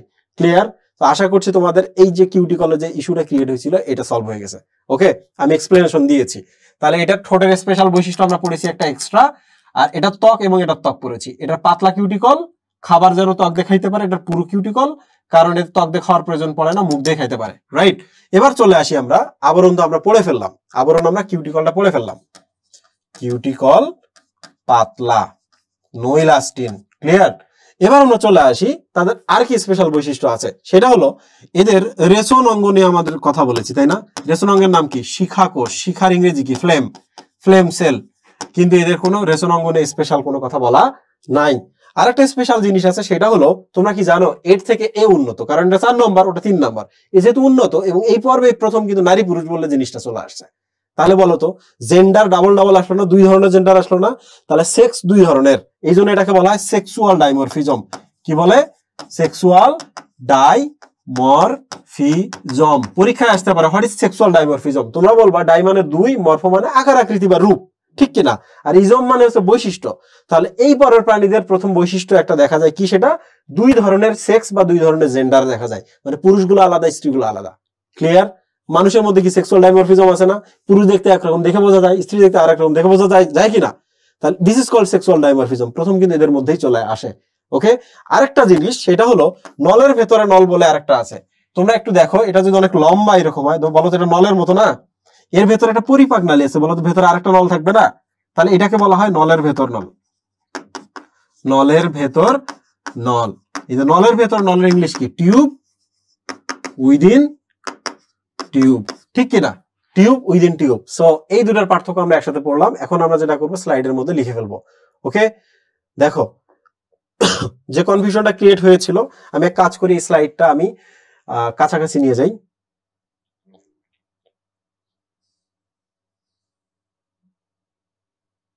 এখানে নিয়ে গেলাম। ওকে, ভালো করে দেখো, এই যে প্রথমটা পাতলা, পরের পর্বটাতে তাহলে পুরু, পুরু হলে ফ্লেক্সিবিলিটি হারাবে, যে কারণে এখানে কি আছে, ইলাস্টিন তন্তু দেওয়া হয়েছে। এখন আমরা এটাতে চলে আসি। বলতো এটার নাম কি ছিল? এটার নাম হচ্ছে ফিতা কৃমি বা রিবন ওয়ার্ম। আর কি এটার আরেকটা নাম? Flat worm. ফ্ল্যাট ওয়ার্মের আরেকটা নাম কি আছে বলতো? স্যাপ্টা কৃমি। স্যাপ্টা কৃমি, তাই না? তাহলে এটার নাম কি ছিল?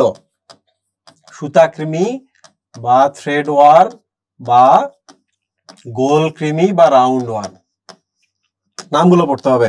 এরপরে স্পেশাল ফিচারে চলে আসি। এইটার ক্ষেত্রে আমরা শিখাকোষ নামটা দেখলাম, শিখাকোষ। তারপর আমরা কি দেখলাম? পাতলা কিউটিকল, পাতলা cuticle.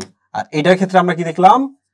Sexual dimorphism, dimorph tube within tube. কিন্তু স্পেশাল যে জিনিসটা আমরা এখানে দেখেছি সেটা হলো পুরু কিউটিকল প্লাস ইলাস্টিন। মনে আছে তো নাকি?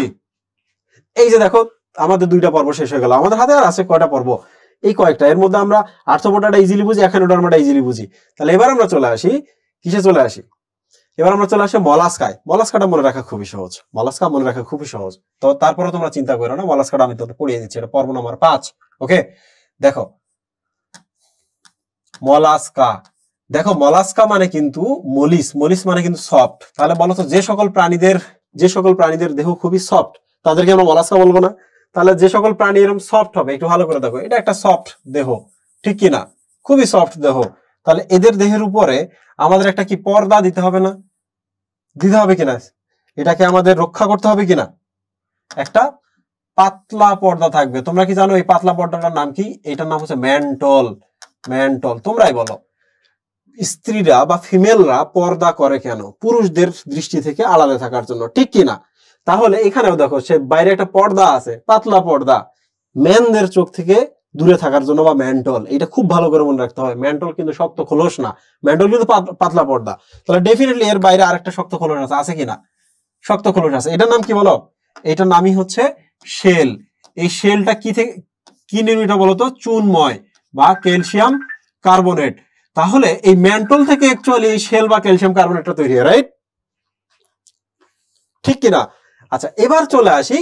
আমরা এখানে একটা ইনফরমেশন দেখেছি, মলাস্কা দেখলাম, আমরা ম্যান্টল দেখলাম। ম্যান্টল থেকে যে শেল বা খোলক আসে, এটা ক্যালসিয়াম কার্বনেট নির্মিত, আমরা এটা বুঝলাম, ঠিক কিনা? তোমরা কি জানো এরা খুবই সফট? এদের একটা জিহ্বা আছে। কি আছে? এদের একটা জিহ্বা আছে। এই পাশে একটা জিহ্বা বের হলো, দেখলা? এটা একটা জিহ্বা। এবং মজার ব্যাপার হলো জিহ্বাটা অনেক সফট। তোমরা বলো যে ও এত স্লো চলাচল করে, আর কোন একটা প্রাণী যদি সামনে আসে, ও কি ওইটাকে আটকাইতে পারবে? পারবে না। ওইটাকে কি ধরে খাইতে পারবে? পারবে না। ওর দেহ তো সফট, জিহ্বাও তো সফট। তাহলে জিহ্বা যদি সফট হয়ে যায়, তাহলে ধরবে কিভাবে? না দৌড়াইতে পারতেছে, না আক্রমণ করতে পারতেছে, না কামড়াইতে পারতেছে। এই জন্য এদের জিহ্বার উপরে কিন্তু একটা স্পেশাল লেয়ার থাকে, সেটা কিন্তু এইরকম, বুঝছো, ধারালো, র্যাতের মতো ধারালো। তোমরা র্যাত দেখছো না? তোমাদের বাসায় যদি বটি কিংবা ছুরি ধার চলে যায়, র্যাত দিয়ে ঘষে ঘষে আমরা ধারালো করি কিনা? র্যাত গুলা কি খাসকাটা না? তাহলে এই যে দেখো, জিহ্বাটা খাসকাটা মনে হচ্ছে, বলো তো র্যাতের মতো না? এই জন্য এটার নাম কি? রেতি জিহ্বা। কি নাম? রেতি জিহ্বা। র্যাতকে বলা হয় রেডুলা, বুঝছো? ইংলিশ নাম হচ্ছে রেডুলা। তাহলে মনে রাখো, এদের জিহ্বা হচ্ছে রেতি জিহ্বা বা রেডুলা। এটা মেডিকেল এডমিশনে কিন্তু এই যে এটা সব জায়গায় আসে। সো আমি বলবো যে তোমার একাডেমিকটাই শুধু হচ্ছে না, তোমার মেডিকেল এডমিশনটাও কিন্তু এখানে ভালো একটা ফাউন্ডেশন ক্রিয়েট হচ্ছে। তো বন্ধুরা দেখো, ইম্পর্টেন্ট জিনিসগুলো কিন্তু আমরা পড়ে ফেলছি। ইম্পর্টেন্ট জিনিসগুলো কি করে ফেলেছি? পড়ে ফেলেছি। তো এই দুইটা থেকে অ্যাকচুয়ালি প্রশ্ন আসবে, বুঝছো? এর আগে পরে যেগুলো আছে এগুলো থেকে তেমন একটা প্রশ্ন আসার কথা না। তারপরও আমি কয়েকটা জিনিস এক্সট্রা পড়িয়ে দিই। তোমরা কি জানো এরা সফট, নরম? বলছো নরম সরম কি? সবসময় মেয়েরা হয় না? মেয়েরা পুরুষের তুলনায় কিন্তু একটু নরম সরম হয়, ঠিক কিনা? তো নরম সরম হওয়ার জন্য তোমরা একটা জিনিস খেয়াল করো, সেটা হলো এদেরকে আমরা মেয়ে হিসাবে ভাবতে পারি। তোমরাই বলো তো, মেয়ে হিসাবে ভাবলাম বলে তো এদের কি ম্যান্টল বা জিহ্বা আছে কিনা? আর প্রত্যেকটা মেয়ের কিন্তু আলাদা একটা পার্সোনালিটি আছে, চাইলেই তো তুমি তারা যা তা বলতে পারো না। তার মানে তার জিহ্বাও বেশ ধারালো, একবারে কিছু বলবে একেবারে শেষ করে ফেলবে, ঠিক কিনা? এরপরে যদি আমরা চিন্তা করি, বলো মেয়ে মানে কি? মেয়ে মানে অভিজাত না? আমাদের মাও মেয়ে, আমাদের বোনও মেয়ে, আমাদের মেয়েরাও মেয়ে, ঠিক কিনা? তাহলে অভিজাত মানে কি? নীল রক্ত কিনা মহিম? নীল রক্ত কিনা? তাহলে এদের হিমছায়া নীন থাকে, নীন মানে হচ্ছে নীল রক্ত। কপারায়নের শিখা পরীক্ষা পড়ছো না? দ্যাট মিনস হিমোসায়ানিন কিন্তু কপার আয়ন দ্বারা তৈরি, আর হিমোগ্লোবিন কি দ্বারা তৈরি? আয়রন দ্বারা তৈরি, ঠিক কিনা? এদের কিন্তু হিমোসায়ানিন থাকে। ওকে, আর এখান থেকে কি কি পড়তে হবে? আর দুটো স্পেশাল জিনিস পড়তে হবে। একটা হলো অর্ধমুক্ত সংবহন। মনে রাখবা, অর্ধমুক্ত বলে পৃথিবীতে আসলে কিছু নাই, এইটাই কিন্তু মুক্ত সংবহন। তাহলে অপশনে যদি অর্ধমুক্ত না থাকে তাহলে মুক্তটা দাগাই দিবা, ভুলেও কিন্তু বদ্ধ সংবহন দাগাই দিবা না, কারণ এদের কিন্তু রক্ত নালী নাই, বুঝছো? রক্ত কিন্তু এদের দেহের ফাঁকা ফাঁকা যে জায়গাগুলো আছে ঘুরে বেড়ায়, বুঝছো? আমাদের পেটটা যে কাটি, ফাঁকা জায়গার মধ্যে তো নালী ভুড়ি আছে, ওখানে কি রক্ত ঘুরে বেড়াইতেছে না? এদের কিন্তু ফাঁকা জায়গাগুলোর মধ্যে রক্ত ঘুরে বেড়ায়। ক্লিয়ার? ডান। আচ্ছা, তোমরা কি একবার জিজ্ঞেস করছো, ভাইয়া এদের যে জিব্বাটা আছে, জিব্বার উপরে রেতের মতো যে রেতি জিব্বাটা আছে, রেতি জিব্বাটা তো খুবই ধারালো, ঠিক কিনা? তাহলে বলো তো রেত গুলো খুবই শক্ত না? আর শক্ত জিনিস সবসময় কিন্তু কাইটিন দ্বারা তৈরি হয়। কি দ্বারা? কাইটিন দ্বারা। তাহলে একটা জিনিস মনে রাখবা, রেতি জিব্বা বা রেডুলা কিন্তু কাইটিন দ্বারা তৈরি। কি দ্বারা তৈরি? কাইটিন দ্বারা। মনে রাখবা, কাইটিন খুবই কঠিন। আর কাইটিন কিন্তু কার্বোহাইড্রেট বা শর্করা। কাতে কাইটিন, কাতে কঠিন, কাতে কার্বোহাইড্রেট, এই জিনিসগুলো মনে রাখবা। আচ্ছা, এবার চলে আসি আমরা আরেকটা জিনিসে, সেটা হলো এখানে পালমোনারি থলির বিকাশ ঘটেছে। তোমরাই বলো তো, এই যে শামুক আছে, ঝিনুক আছে, এদের মধ্যে এরা দেখো পানিতে থাকে না? পানিতে থাকলে ফুলকা তাদের শ্বাস দায়িত্বে, ঠিক কিনা? পানির উপরে, এটা মাটিতে আসে না, গাছে ওঠে না, দেয়ালে বেয়ে ওঠে না। ওঠে যদি, তার মানে কি এদের ফুসফুস আছে কিনা? কমপ্লিটলি ফুসফুস নাই, কিন্তু ফুসফুসের মতো থলি তৈরি হয়েছে এদেরকে, বুঝছো? পালমোনাস মানে হচ্ছে ফুসফুস। তাহলে এদের প্রথম পালমোনারি থলি আমরা এদের মধ্যে পেয়েছি। এই জিনিসটা ভালো করে মনে রাখবা, যে এগুলো কিন্তু মাটির উপরে উঠে আসে, এই জন্য আমরা বলবো পালমোনারি থলির এদের বিকাশ ঘটেছে, ঠিক আছে? সো এই ছিল আমাদের মলাস্কা। তো আমরা আরেকবার আসি আমাদের সেই শখটাতে এবার আমরা এসে এই জিনিসগুলো আমরা বসাই। দেখো, মলাস্কা, বলো তো মলাস্কা মানে মেয়ে কিনা, ঠিক কিনা? তাহলে পৃথিবীতে ছেলেরা বেশি না মেয়েরা বেশি? ছেলেরা বেশি। তাহলে মেয়েরা কিন্তু সংখ্যায় দ্বিতীয়। তাহলে বলো তো, পরীক্ষায় যে প্রশ্ন আছে, সংখ্যায় সবচেয়ে বেশি কে? সংখ্যায় সবচেয়ে বেশি কিন্তু নাম্বারে প্রথম হচ্ছে আর্থ্রোপোডা, কিন্তু মনে রাখবা মলাস্কা হচ্ছে সংখ্যায় দ্বিতীয়। ক্লিয়ার? 2 নাম্বার কি বলো তো? আর মলাস্কাতে কি বললাম? এরা হচ্ছে নরমদেহী। এবং দুটো স্পেশাল ফিচার কি কি বললাম?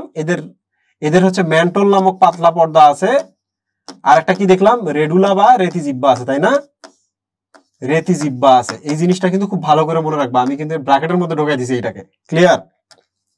এদের অর্ধমুক্ত বা মুক্ত সংবহন আছে। এদের রক্ত কিন্তু নীল, যেহেতু মেয়ে তাহলে নীল রক্ত, অভিজাত রক্ত, হিমোসায়ানিন। এবং আর মনে যা চায় তা তুমি লিখবা, তা লিখতে পারো, কোনো প্রবলেম নাই। মনে রাখবা, মলাস্কার ক্ষেত্রে একটা স্পেশাল জিনিস আছে, মলাস্কা কিন্তু দ্বিপার্শ্বীয় প্রতিসম। শুধুমাত্র মলাস্কার যে শামুক আছে, এটা কিন্তু শামুক অপ্রতিসম। এই জিনিসটা তো মনে আছে নাকি? শামুককে কিন্তু ভাগ করা যায় না। তাহলে খেয়াল করে দেখছো, আমরা 1 থেকে 5 পর্যন্ত শেষ করে ফেলেছি। এবার চলে আসি আমরা এনিলিডা পর্বে খুব বেশি কিছু পড়তে হবে না, বাট এনিলিডা পর্বটা খুবই মজার। এই তোমরাই বলো, এনিলিডা মানে কি? এনুলার মানে কি? এরকম না, আংটির মতো না? তাহলে মনে রাখবা, এনিলিডা পরের প্রাণীদের বলা হয় আংটি আকৃতির প্রাণী। ক্লিয়ার? এই দেখো, আংটি, একটার পর একটা আমি আংটি দিচ্ছি, দিতে দেখো একটা এনিলিডা পরের প্রাণী তৈরি হয়ে গেল। এটা কি কেঁচো, ঠিক কিনা? আচ্ছা, তাহলে প্রথম আমরা এই জিনিসটা পেলাম। এক এক করে দেখো। 2 নাম্বার যেটা আমরা দেখবো সেটা হলো, দেখো তুমি চাইলে কিন্তু এখান থেকে এটা কেটে আলাদা করে নিতে পারো। এই যে দেখো, আমি আলাদা করে ফেললাম, দেখছো? তাহলে এটাকে বলা হয় প্রকৃত খণ্ডায়ন। কি বলা হয়? প্রকৃত খণ্ডায়ন। মানে এদেরকে আমরা চাইলে খুব সুন্দর করে আংটিগুলো আলাদা করতে পারি, প্রকৃত খণ্ডায়ন বলা হয়। তোমরা কি জানো, এদের অনেকগুলো খণ্ড থাকার কারণে 2-1টা খণ্ড যদি কোনো প্রবলেম হয়ে যায়, এদের কোনো প্রবলেম হয় না, কারণ একই জিনিস অনেকগুলো আছে। এদের দেহটাই কিন্তু একটা অসাধারণ ভাবে তৈরি হয়। এদের যে একটা জিন আছে, স্পেশাল জিন, এই জিনটার কারণে এদের দেহটা কপি পেস্ট হতে থাকে। ঠিক আছে, তাহলে দেখছো আলাদা সেগমেন্ট আলাদা এলাকায় ভাগ হয়ে গেল, হইলো কিনা? এটাকে আমরা বলি কিন্তু সেগমেন্টেশন। কি বলি আমরা? সেগমেন্টেশন বা খণ্ডায়ন। সেগমেন্টেশনের নাম কি? খণ্ডায়ন। আচ্ছা তোমরাই বলো তো, প্রত্যেকটা খণ্ডে যদি সেম অঙ্গ দেখি, তাহলে সেটাকে আমরা কি বলবো? না সেগমেন্টাল অর্গান। প্রত্যেক সেগমেন্টেই সে আছে। তাহলে মনে রাখবা, যে কোনো সেগমেন্টে তুমি যদি চলে যাও একটা করে নেফ্রিডিয়া পাবা। কি পাবা? নেফ্রিডিয়া পাবা। তাহলে নেফ্রিডিয়া হচ্ছে সেগমেন্টাল অর্গান। এটা কিন্তু পরীক্ষায় আসবে, পরীক্ষায় প্রশ্ন আসবে যে এনিলেস সেগমেন্টাল অর্গান কাদের পাওয়া যায়? এনিলিডাতে।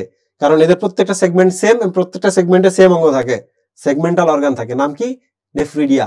আবার আমরা জানি এই নেফ্রিডিয়ার মাধ্যমে নেফ্রনের সাথে মিলতেছে। তাহলে নেফ্রন আমাদের কি করে? রেশন বা প্রস্রাব তৈরি করে। তাহলে নেফ্রিডিয়াও কি মুহিম? রেশন অঙ্গ। ঠিক কিনা? রেশন অঙ্গ। মজার ব্যাপার, এনিলিডা, কেঁচো, আমরা মানুষ, তোমরা কি জানো ওদের সাথে আমাদের খুব চমৎকার মিল আছে। কি কি মিল আছে আমি শুধু এমনিতেই বলি, তোমরা শুধু শোনো। কেঁচোর সাথে মানুষের মিল, এই শব্দটা শুধু মনে রাখবা পরীক্ষার হলে। কেঁচোর সাথে মানুষের মিল। দেখো, আমরা প্রকৃত সিলোমের, এরাও প্রকৃত সিলোম। আমরা ত্রিস্তরী, এরাও ত্রিস্তরী। আমাদের হিমোগ্লোবিন আছে, এদের হিমোগ্লোবিন আছে। বুঝছো? আমাদেরও খণ্ডায়ন আছে, প্রকৃত না থাকুক, বাট ওদেরও খণ্ডায়ন আছে। রাইট? তারপর আমাদের বদ্ধ সংবহন, ওদেরও বদ্ধ সংবহন। মিলতেছে না? তাহলে আমি মিলগুলোর কথা বললাম না, আমি শুধু এই জায়গায় লিখে রাখলাম কেঁচো লাভ মানুষ, দুইজনের মধ্যে মিল আছে। কি কি মিল আছে তুমি বাইর করে নিবা। যে এদের হিমোগ্লোবিন আছে আমাদের মতো, দেখছো খুব কাছাকাছি একটা নাম, এদের হিমোগ্লোবিন আছে। আমাদের নেফ্রন, দেখছো নামটা মিলে যাচ্ছে মুহিব, এটি একটি সেগমেন্টাল অর্গান। রাইট? আমাদের পা আছে, এদেরও কিন্তু পা আছে। আমি পায়ের নাম বলতেছি। আমাদের প্রকৃত ছিলাম, এদের প্রকৃত ছিলাম। আমাদের খণ্ডায়ন আছে, এদেরও খণ্ডায়ন আছে। আমাদের কিউটিকল আবরণ, এদেরও কিউটিকল আবরণ। মিল। আমাদের বদ্ধ সংবহন, এদেরও বদ্ধ সংবহন। আমাদের রক্ত লাল, এদেরও রক্ত লাল। দেখছো? খালি মিল আর মিল। এই জিনিসটা একটা ট্রিক, খুবই গুরুত্বপূর্ণ ট্রিক। পরীক্ষা কিন্তু সেভ করবে এই জিনিসটা, তোমার টাইম এবং মার্কস। ওকে? আচ্ছা, আরেকটা জিনিস শুধু আমি আস্তে করে দেখাই। কেঁচো কি একটু স্যাঁতসেঁতে জায়গা থাকে না? তাহলে পানি এবং স্থল দুই জায়গায় থাকে কিনা? বলতো যে সকল প্রাণীরা স্থলে থাকবে তাদের পা গুলো এরকম শুরু হবে না? এরকম হবে কিনা বলো? শক্ত এবং শুরু হবে কিনা? আর যারা পানিতে যায় এই প্রাণীগুলো, তাদের পা গুলো একটু এরকম বৈঠার মতো হবে না? একটু চ্যাপটা চ্যাপটা মুহে এরকম বৈঠার মতো হবে কিনা? তাহলে দেখছো এদের কিন্তু দুই ধরনের পা থাকতে পারে, একটা হলো শক্ত পা আর একটা হচ্ছে নরম পা। এইটা পানিতে বৈঠার মতো ব্যবহার করে, আর এইটা হচ্ছে স্থলে হাঁটতে ব্যবহার করে। ঠিক আছে? তাহলে এদের পা দুই ধরনের। এই যে দেখো এদের পা লেখা আছে। কাইটিন শব্দটা মানে কি বলছিলাম না? কাতে কাইটিন, কাতে কঠিন, কাতে কার্বোহাইড্রেট। দেখছো কাইটিন পা গুলাকে বলে সিটি। তাহলে এই যে দেখো শক্ত গুলা কি দ্বারা তৈরি? কাইটিন দ্বারা তৈরি। আর এই পা গুলোর নাম হচ্ছে সিটি। তোমরা আবার ভয় পেও না, ভাই নামটা কোত্থেকে আসলো? আরে সিট মানে বসা। তাহলে এই পায়ের উপরে তোরা ভর করে বসে থাকে কিনা? থাকে কিনা? তাহলে মনে রাখবা শক্ত পা গুলোর নাম সিটি, যেগুলো কাইটিন দ্বারা তৈরি। ক্লিয়ার? তাহলে নরম পা গুলোর নাম কি? আচ্ছা, এটা যে মিড লাইন হয়, বলতো এই পাশে আর এই পাশে প্যারালালি আছে কিনা? আছে কিনা পাগুলা? তাহলে এগুলোর নাম হচ্ছে প্যারাপোড। প্যারা মানে প্যারালালি থাকে, প্যারা মানে হচ্ছে পার্শ্ব বরাবর থাকে, আর প্যারা মানে হচ্ছে বুঝলাম আমরা, আর পোড মানে হচ্ছে পা। তাহলে প্যারাপোডিয়া। তাহলে এদের পা দুই ধরনের, প্যারাপোডিয়া এবং সিটা। ক্লিয়ার? ডান। এবার আমরা আমাদের সেই ছকে চলে আসি। আমরা কি বললাম? এখনই আমরা যেটা বললাম সেটার নাম হচ্ছে কি? কেঁচো। বলতো কেঁচো এক নম্বর কি? আংটি আকৃতির না? আংটি আকৃতির। আংটি আকৃতির হওয়ার কারণে আমরা আলাদা করতে পারি না একটা আংটি, তার মানে প্রকৃত খণ্ডায়ন বা সেগমেন্টেশন। ঠিক কিনা? তাহলে প্রত্যেক সেগমেন্টে কি থাকে? নেফ্রিডিয়া। ঠিক কিনা মহিব? তাহলে নেফ্রিডিয়া হচ্ছে একটা রেশন অঙ্গ, এবং এটার নাম কি?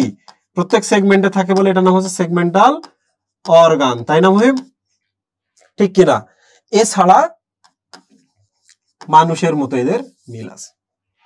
কি কি? ত্রিস্তরী, প্রকৃত ছিলাম, রক্ত লাল, হিমোগ্লোবিন, ওদের হিমোগ্লোবিন। বাট ওদের শুধু হিমোগ্লোবিনই থাকে, আমাদের হিমোগ্লোবিন থাকে। এটার মধ্যে একটা ছোট্ট পার্থক্য আছে। আমাদের হিমোগ্লোবিনটা আরবিসির ভেতরে থাকে, ওদের আরবিসি নাই। ওদের হিমোগ্লোবিনটা রক্ত রসের মধ্যে দ্রবীভূত থাকে। ঠিক আছে? আমাদের হিমোগ্লোবিন থাকে, ওদের শুধু হিমোগ্লোবিনই আছে তা না। হিমোগ্লোবিন, হিমোএরিথ্রিন, ক্লোরোকুয়েরিন, তিনটা অ্যাকচুয়ালি বর্ণকণিকা। ওকে? আমাদের নেফ্রন আছে, এদের নেফ্রিডিয়া আছে। আমাদের নেফ্রন রেশন অঙ্গ, ওদের নেফ্রিডিয়া রেশন অঙ্গ। রাইট? আমাদের নেফ্রন রেশন অঙ্গ না, আসলে নেফ্রন দ্বারা তৈরি, কিডনিটা হচ্ছে রেশন অঙ্গ। ওকে বাবা, এগুলো খুবই সহজ জিনিস, প্রাণীর নাম মনে করবো, আমার স্লাইডটা দেখবা, পরীক্ষার আগে এই স্লাইড দেখে পরীক্ষার হলে যাবা, মাথায় রাখবা। এতদিন পড়ো আর না পড়ো, এই স্লাইড না দেখে কোনো পরীক্ষার হলে যাবে না। Even medical admission, varsity admission যেখানে যাবো সেখানে ওগুলো দিবা, ঠিক আছে? আচ্ছা, এবার চলে আসি আমরা আর্থপোডা। ওই স্লাইডটা আমরা আরেকবার ওদিকে নিয়ে যাই।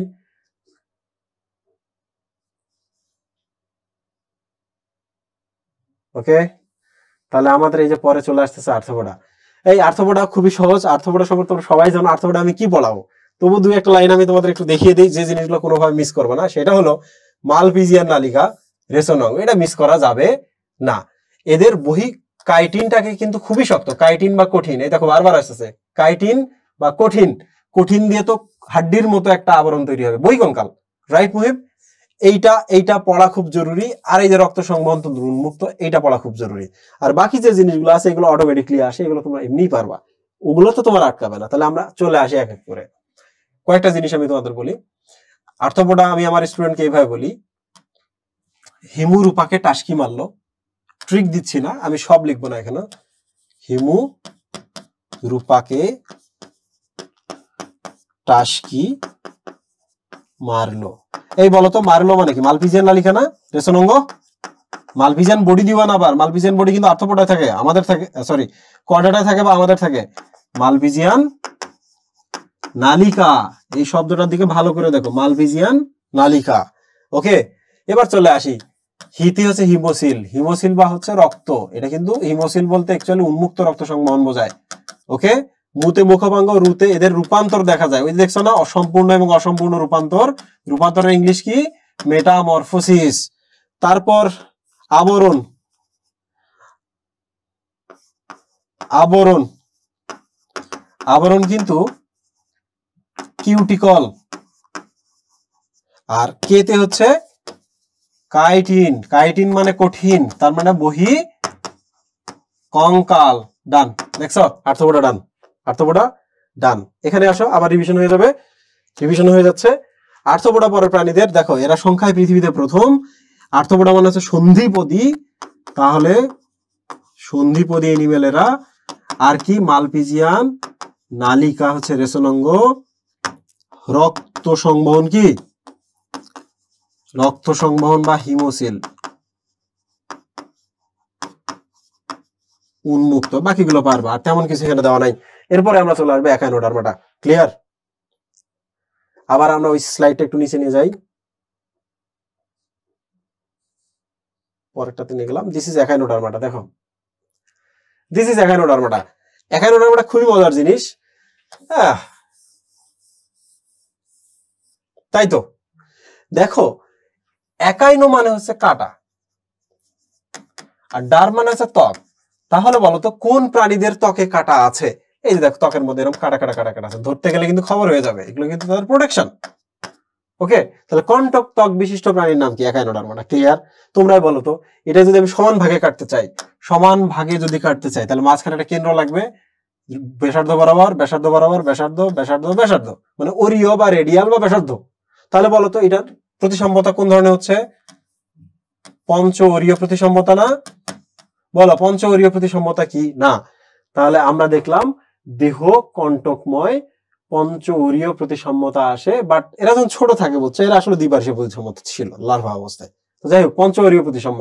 আর বিভিন্ন যে জিনিসগুলো আছে, এটার মধ্যে ইম্পর্টেন্ট হচ্ছে নালিকা পদ, এটার মধ্যে ইম্পর্টেন্ট হচ্ছে হিমাল এবং পেরিহিমাল, এবং লাস্টে দুইটা লাইন আছে। এই যে লাইনটা আছে আমি তোমাদের বলতেছি এক এক করে, আর উপরে আর একটা শব্দ ছিল, দেখো এক এক করে। এদের রক্ত সংবহন তন্ত্র নাই, বা তার পরিবর্তে হিমাল ও পেরিহিমাল তন্ত্র আছে। হিম মানে কিন্তু রক্ত, রক্ত সংবহনের পরিবর্তে কি আছে? হিমাল ও পেরিহিমাল, রাইট? পেরিহিমাল তন্ত্র। এদের নিচে কিন্তু এরকম পা আছে, বুঝছো, নালীর মতো এরকম পা আছে, দ্যাট ইজ কল নালিকা পদ বা টিউব ফিট। নালিকা মানে কি? Tube feet, right? এদের টিউব ফিট থাকে। এবং মনে রাখবা, এই পা দিয়ে যে তারা শুধু পানি নেয় তা না, অক্সিজেনও নেয়। তাহলে বলো তো এই নালিকা পথটা কি শ্বসন অঙ্গ কিনা? এদের শ্বসন অঙ্গ কিনা? তাহলে চলন অঙ্গ, শ্বসন অঙ্গ দুইটাই। নালিকা পথ কি? চলাচলের জন্য, খাবারের জন্য এবং শ্বসনের জন্য সে ব্যবহার করে। ঠিক আছে? এরপরে আরেকটা ইম্পর্টেন্ট জিনিস আছে, সেটা হলো এই যে লাস্ট একটা খুব ইম্পর্টেন্ট জিনিস। এটা একটা পর্ব পড়তেছি আমরা, তাই না? এই পর্বে কিন্তু কোনো পরজীবী নেই, কি নাই মুহিব? পরজীবী নাই, এবং সবাই কিন্তু সামুদ্রিক। এই জিনিসটা মনে রাখতে হবে। সবাই সামুদ্রিক, ঠিক আছে, কোনো পরজীবী নেই। কারণ কি জানো, পরজীবী হইলে সব জায়গায় যাইতে হয় যার উপর তুমি ভর করছো। আর এই প্রাণীটা সব জায়গায় যাইতে পারে না। কোথায় যাইতে পারে না? স্বাদু পানির দিকে যাইতে পারে না। কারণ কি জানো, এরা লবণের, বাইরের লবণ এবং নিজেদের শরীরের লবণের পার্থক্যটা তারা ব্যালেন্স করতে পারে না, রেগুলেট করতে পারে না, যেটাকে আমরা বলি অসমো রেগুলেশনে তারা ব্যর্থ। আমরা কিন্তু পারি, আমাদের কিডনি কিন্তু পারে, ত্বক পারে। এরা লবণের তারতম্য রেগুলেট করতে পারে না, ফলে মারা যায়। ওইটাকে বলা হচ্ছে অসমো রেগুলেশনে অক্ষম। এই টার্মটা কিন্তু খুব জরুরি, অসমো রেগুলেশনে অক্ষম এরা। পরীক্ষা যদি প্রশ্ন আসে অসমো রেগুলেশনে অক্ষম কেন, ব্যাখ্যা করো, তাহলে তোমরা বলবা যে, তোমরা যেটা বলবা সেটা হলো যে এই মাছগুলো, সরি, একাইনোডার্মাটা পরের প্রাণীগুলো সমুদ্রে থাকে। এদের সমুদ্রের পানির ঘনত্ব, লবণের ঘনত্ব এবং এদের দেহের ভেতরে লবণের ঘনত্ব সেম। ওকে, যে কারণে এদের দেহ থেকে পানি বাইরেও যায় না, বাইরের পানি এদের শরীরের ভেতরেও ঢোকে না। কিন্তু যখন এরা স্বাদু পানিতে আসে, এবার দেখো এদের শরীরের ভেতরে লবণ স্টিল বেশি, বাইরে লবণ কম স্বাদু পানিতে। যে কারণে লবণ ভেতরে বেশি থাকার কারণে বাইরে থেকে ভেতর দিকে পানি আসে, লবণ যেদিকে পানি সেদিকে যায়। তাহলে এদের শরীরের কোষগুলো ফুলে যায়, সাইটোপ্লাজম গুলোর মধ্যে পানি ঢুকে ফুলে যায়, ফুলে গিয়ে এরা কোষগুলো ফেটে নষ্ট হয়ে মারা যায়। এই প্রাণীগুলো তখন মারা যায়। তাহলে বুঝছো অসমো রেগুলেশনে অক্ষম জিনিসটা কি? অসমোসিস বা পানির যে অভিস্রবণ হয়, লবণ যেদিকে পানি সেদিকে, এই যাওয়ার ব্যাপারটা মানুষ নিয়ন্ত্রণ করতে পারে, কিন্তু এই পরের প্রাণীগুলো নিয়ন্ত্রণ করতে পারে না। তাহলে সেম ঘনত্ব, বাইরের ঘনত্ব নিজের ঘনত্ব সেম, এই জন্য সমুদ্র থাকে। আর যেহেতু স্বাদু পানিতে যাইতে পারছে না, তাহলে এরা পরজীবী হইতে পারবে না। আমি একটা প্রাণীর উপর ভর করবো পরজীবী হয়ে, প্রাণী যদি স্বাদু পানির দিকে যায়, আমি তো স্বাদু পানি দেখলে মারা যাবো, যে কারণে এরা পরজীবী হয় না। ঠিক আছে, তাহলে এই জিনিসটা মনে রাখবা। লাস্টের লাইনটা খুব ইম্পর্টেন্ট, নালিকা পথটা খুব ইম্পর্টেন্ট। আর কোনটা ইম্পর্টেন্ট মুহিম? এই নালিকা পথটা খুব ইম্পর্টেন্ট। এই দুইটা লাইন যারা পড়বে তাদের জন্য অনেক কিছু সহজ হয়ে যাবে। সো এবার আমরা চলে আসি আমাদের এই জায়গায়। একাইনোডার্মাটা পরের প্রাণীদের আমরা কিভাবে মনে রেখেছি বলতো? কণ্টক ত্বক বিশিষ্ট, তাই না? 2 নম্বরে এদের কি নালিকা পথ আছে। নালিকা পথটা কি? একই সাথে চলন এবং একই সাথে শ্বসন, কারণ পানির সাথে ওরা অক্সিজেনও নেয়, রাইট? 2 নম্বর হচ্ছে নো পরজীবী, অল মেরিন, মেরিন বা সামুদ্রিক, রাইট? তাহলে বলো তো আর কি আছে এদের? ওই যে রক্ত সংবহন তন্ত্রের পরিবর্তে হিমাল বা পেরিহিমাল তন্ত্র আছে। মজার ব্যাপার হচ্ছে পানি ঢোকে তাদের শরীরে, পানিগুলো তাদের শরীরে ঘুরে বেড়ায়, এই জন্য এটাকে আমরা বলি পানি সংবহন তন্ত্র। আমরা এটাকে কি বলি? পানি সংবহন তন্ত্র। পানি সংবহন তন্ত্র খুবই স্পেশাল একটা ফিচার। ওকে, খুবই স্পেশাল একটা ফিচার। দেখো আমরা 8টা পর্ব শেষ করেছি, আমাদের হাতে আছে করডাটা। করডাটা পড়লে কিন্তু আমাদের পড়া শেষ। করডাটা তেমন পড়া নেই, কয়েকটা জায়গা আছে যে জায়গাগুলো আমি তোমাদের দেখাচ্ছি। ওকে, আচ্ছা, এই যে করডাটার যে এখানে বেসিক বৈশিষ্ট্যটা আছে, বেসিক বৈশিষ্ট্য আমি তোমাদের দেখাই। দেখো এক এক করে। নাম কি বলতো? করডাটা।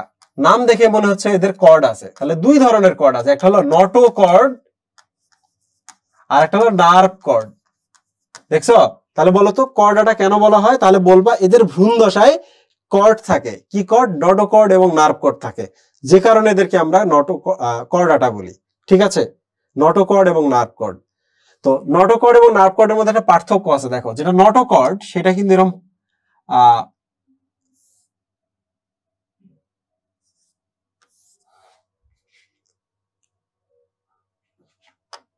যেটা নটোকর্ড সেটা এইরকম, বুঝছো? দণ্ডাকার, ভেতরে কোনো ফাঁপা নাই, তার মানে নিরেট। আর নটো শব্দের অর্থ পিঠ, বুঝছো? নটো শব্দের অর্থ পিঠ, তাহলে পিঠের দিকে সে থাকে। ওকে, আর নার্ভ কর্ডটা আবার ইউনিক। নার্ভ কর্ডটা দেখো এরকম, ভেতরে ফাঁপা থাকে। কারণ এই ফাঁপা থাকার কারণে এই জায়গাটা এরকম পরবর্তী ফুলে উঠে ব্রেন হয়ে যায়, বুঝছো? ব্রেনের ভেতরে আমাদের ফাঁপা জায়গা আছে।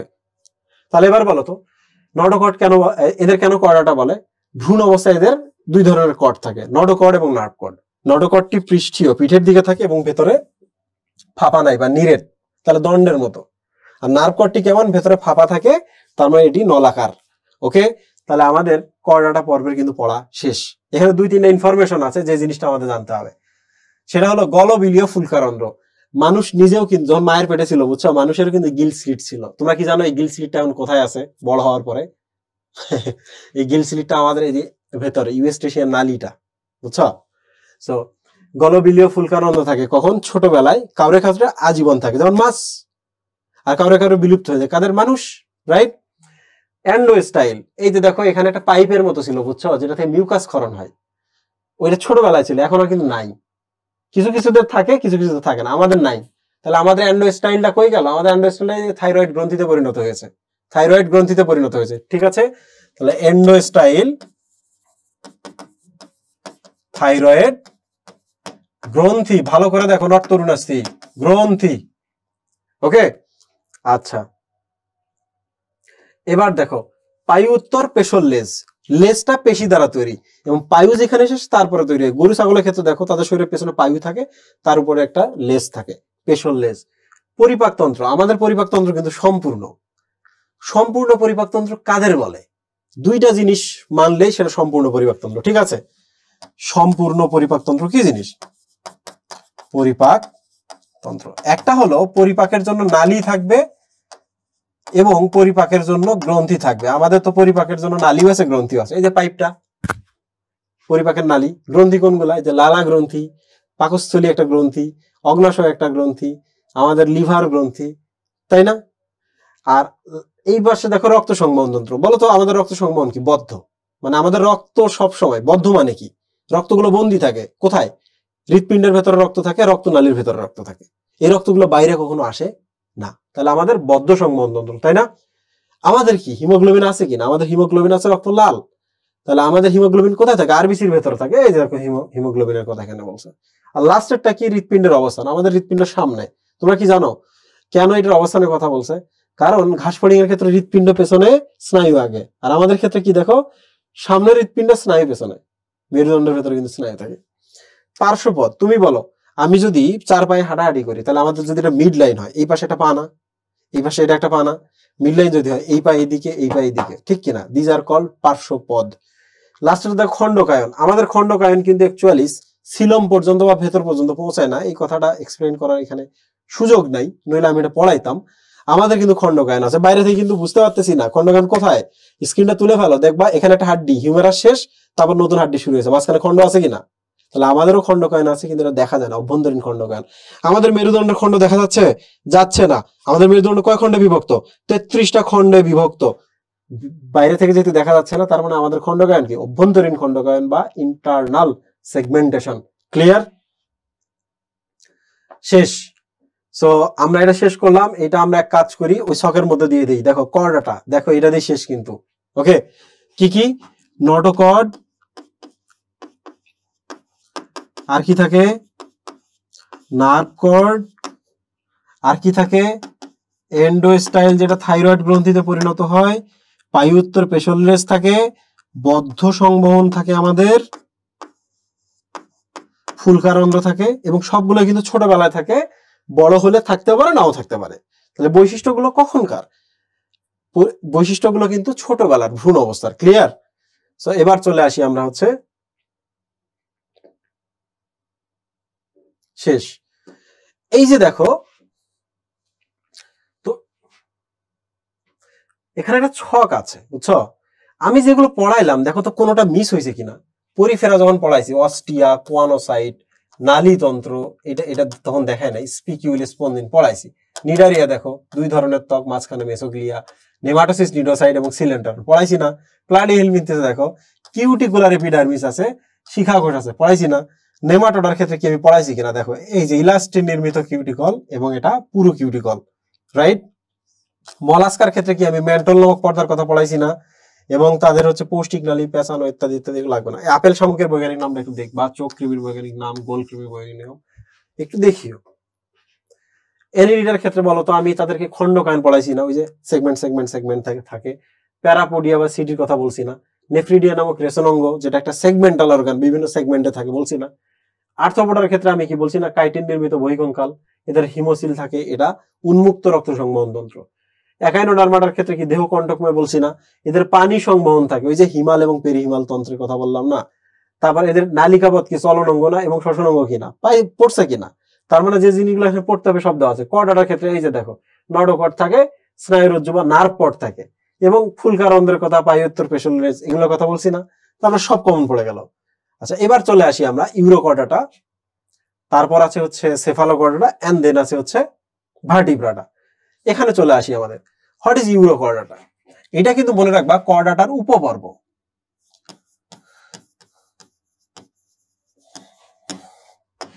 ইউরোকর্ডাটা হচ্ছে কর্ডাটার উপপর্ব। খুবই সহজ। দেখো ইউরো মানে কিন্তু হচ্ছে লেজ, বুঝছো? বলে ইউরো মানে ইউরিন না, ইউরিন মানে কি দেহের শেষের দিকে তো ইউরিন ত্যাগের জায়গা সবকিছু আছে, তাই না, অঙ্গ আছে না, তাহলে ইউরো মানে হচ্ছে লেজ। আর কর্ড মানে কি বলতো, নটোকর্ড।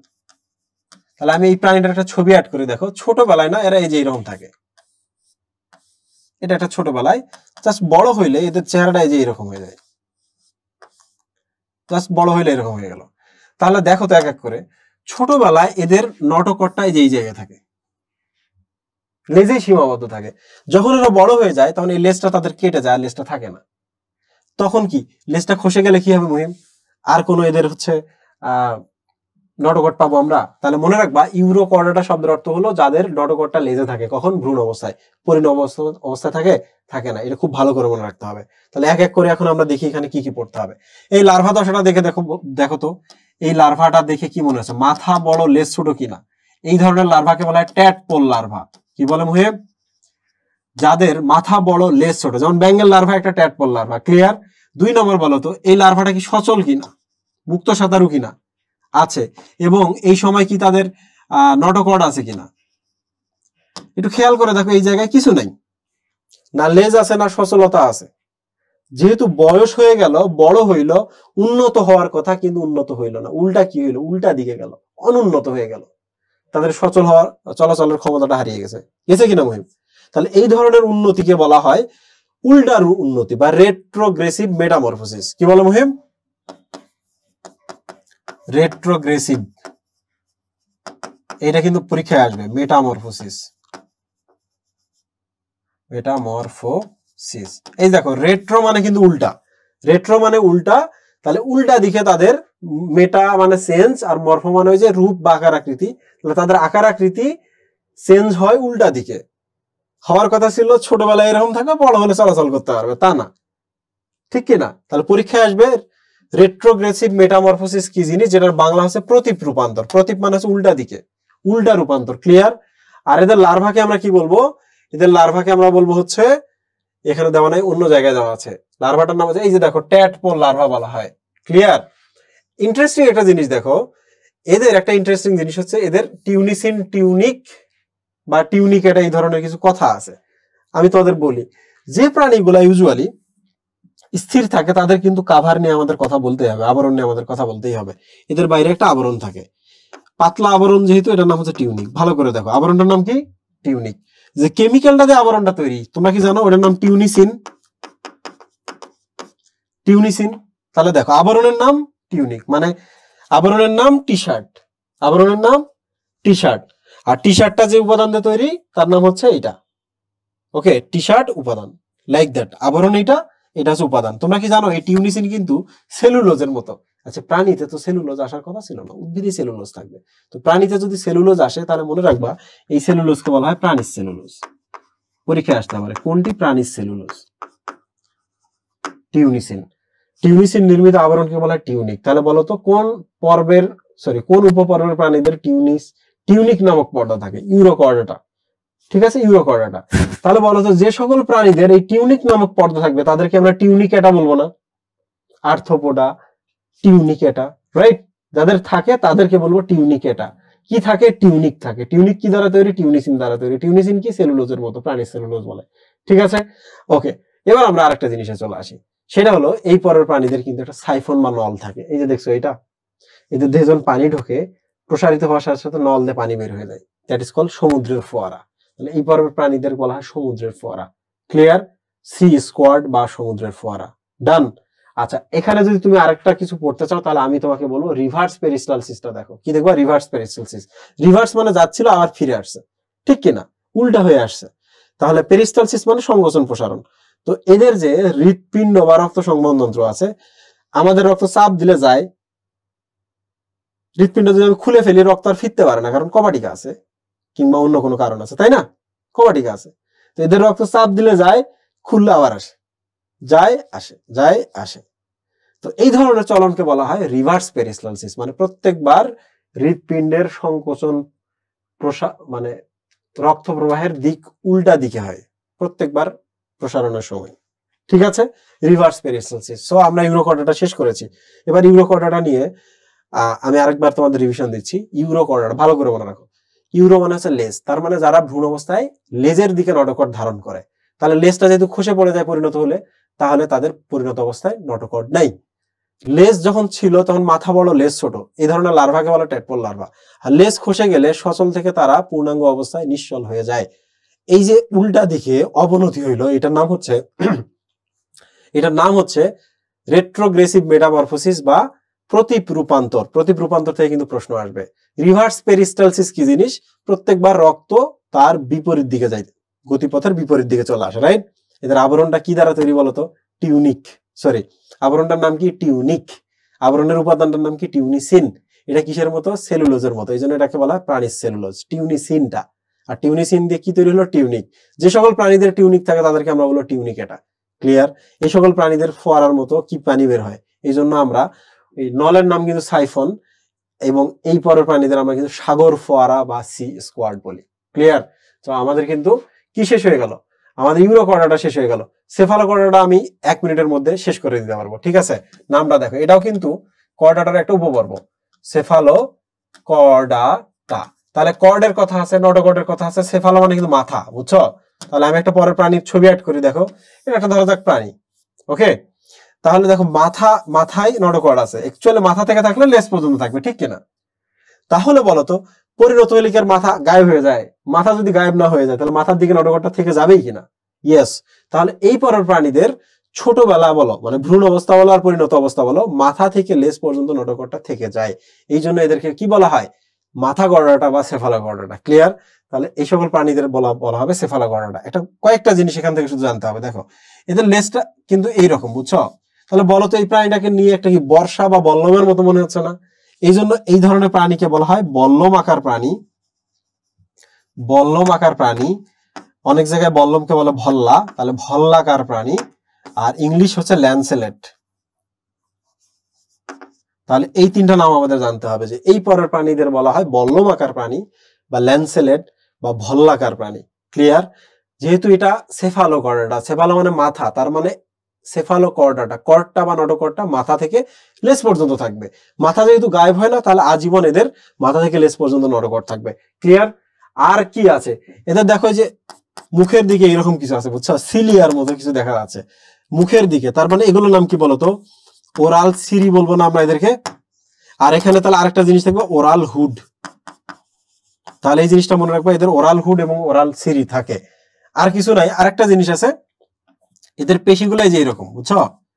এই যে এখানে একটা লাইন আছে, এদের পেশিগুলো এইভাবে বিন্যস্ত থাকে। যেহেতু পেশি, তাহলে পেশি মানে হচ্ছে মায়ো, তাই না? তাহলে পেশিগুলো খন্ড খন্ড খন্ড খন্ড করে আছে না মহিম এখানে?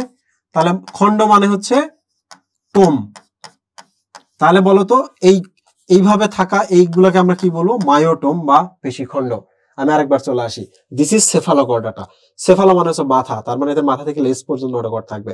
মাথা যেহেতু আজীবন থাকে, এই জন্য এদের আজীবন মাথা থেকে লেজ পর্যন্ত নটোকর্ড থাকবে। চেহারা দেখা এদের লেজটার দিকটা এরকম বর্ষার মতো মনে হচ্ছে, এই জন্য এদেরকে বলে বর্ষা আকার প্রাণী, ভল্লাকার প্রাণী, বল্লম আকার প্রাণী বা ল্যান্সেলেট। ওকে? আর কি জানতে হবে? মুখের দিকে দাড়ির মতো যেগুলো সিলিয়ার মতো আছে, দিস ইজ কল ওরাল সিরি, তাহলে ওরাল হুড। এই দুইটা নাম মনে রাখতে হবে। আর এদের উপরে যে এইভাবে যে জিনিসগুলো আছে, এই জিনিসগুলো হচ্ছে মায়োটোম। দেখো এখান থেকে তেমন একটা প্রশ্ন আসবে না, এখান থেকে তেমন একটা প্রশ্ন আসবে না। বাট কোনটা প্রশ্ন আসতে পারে? এই যে বল্লাকার, ভল্লমাকার বা ল্যান্সেলেট, এতটুকু মনে রাখলেও চলবে। বিশেষ করে যারা ভয় পাও তারা এই অংশটা মনে রাখবা, ঠিক আছে? কর্ডাটার আরেকটা উপপর্ব আছে, এটার নাম হচ্ছে ভার্টিব্রাটা, 3 নম্বর উপপর্ব। তো ভার্টিব্রাটা থেকে তেমন কিছুই পড়তে হবে না, তবু আমি এমনিতেই বলে রাখি, জাস্ট শোনো। দেখো আমরা কিন্তু ভার্টিব্রাটা, আমাদের নটোকর্ড ছিল ছোটবেলায়, ওটা মেরুদণ্ড দ্বারা প্রতিস্থাপিত হয়েছে। আমাদের মস্তিষ্ক সুষুম্না কাণ্ডও আছে, আমাদের হাড্ডি আছে, তরুণাস্থি আছে, আমাদের ত্বক আছে, আমাদের পৌষ্টিক নালী সম্পূর্ণ। ওই যে বলছিলাম পৌষ্টিক গ্রন্থি এবং পৌষ্টিক নালী থাকলেই পৌষ্টিক তন্ত্র সম্পূর্ণ বলা হয়। আমাদের না থাকলেও আমাদের যে মাছগুলো আছে তাদের কিন্তু এই ধরনের ফুলকা রন্ধ্র আছে। যুগ্ম চলনাঙ্গ মানে হচ্ছে পেয়ার চলনাঙ্গ, মানে জোড়ায় জোড়ায় থাকবে, যেমন আমাদের পা যুগ্ম না, জোড়া না, চলনাঙ্গ আছে। মাছের ক্ষেত্রে কি? পাখনাগুলো এই পাশে ও পাশে, দুই পাশে যুগ্ম চলনাঙ্গ আছে। প্রধান শ্বসনাঙ্গ কি বলতো? যারা আমরা স্থলে থাকি তাদের ফুসফুস, যারা পানিতে থাকে তাদের হচ্ছে ফুলকা। এগুলো মুখস্থ করার দরকার নাই। হৃৎপিণ্ড আছে, তাই না? পেশিবহুল হৃৎপিণ্ড আছে, কাউরে 2টা, কাউরে 3টা, কাউরে 4টা করে প্রকোষ্ঠ আছে, ঠিক তো? জাস্ট রিডিং এর জন্য দিলাম আমি। এদের কিডনি আছে এবং করোটিক স্নায়ু। করোটিক স্নায়ু মানে হচ্ছে আমাদের ব্রেন আছে না, ব্রেন থেকে যে তারগুলো বের হয় ওগুলো হচ্ছে করোটিক স্নায়ু। আর আমাদের হরমোন আছে, তাই না? এবং হরমোন ক্ষরণের জন্য গ্রন্থি যারা, তাদেরকে বলে অন্তঃক্ষরা গ্রন্থি। এনজাইম যারা ক্ষরণ করে সেগুলোকে বলে বহিঃক্ষরা গ্রন্থি। তো এটা জাস্ট রিডিং পড়বা, কিন্তু এখানে একটা জিনিস শুধু আমাদের জানতে হবে, ভার্টিব্রাটা। বলতো আমাদের মস্তিষ্ক হয়, সুষুম্না কাণ্ড হয়, হয় কিনা? তো মস্তিষ্ক যদি তৈরি হয়, উপরে একটা খুলি তৈরি হয় না, বলতো? খুলি, খুলিকে বলা হয় ক্র্যানিয়াম। ক্র্যানিয়াম। তাহলে ভার্টিব্রাটা পরের প্রাণীদের মাথার খুলি তৈরি হয়। খুলি মানে হচ্ছে ক্র্যানিয়াম, আর ক্র্যানিয়াম সব থাকার কারণে আমরা ভার্টিব্রাটাদের বলি ক্র্যানিয়াটা। ক্র্যানিয়াটা এনিম্যাল গুলাকে বলি ক্র্যানিয়াটা, আর খুলিটার নাম হচ্ছে ক্র্যানিয়াম। ক্লিয়ার? তাহলে এইটাই শুধু পড়বো, আর বাকিগুলো রিডিং পড়বো, ওখানে কিছু পড়তে হবে না।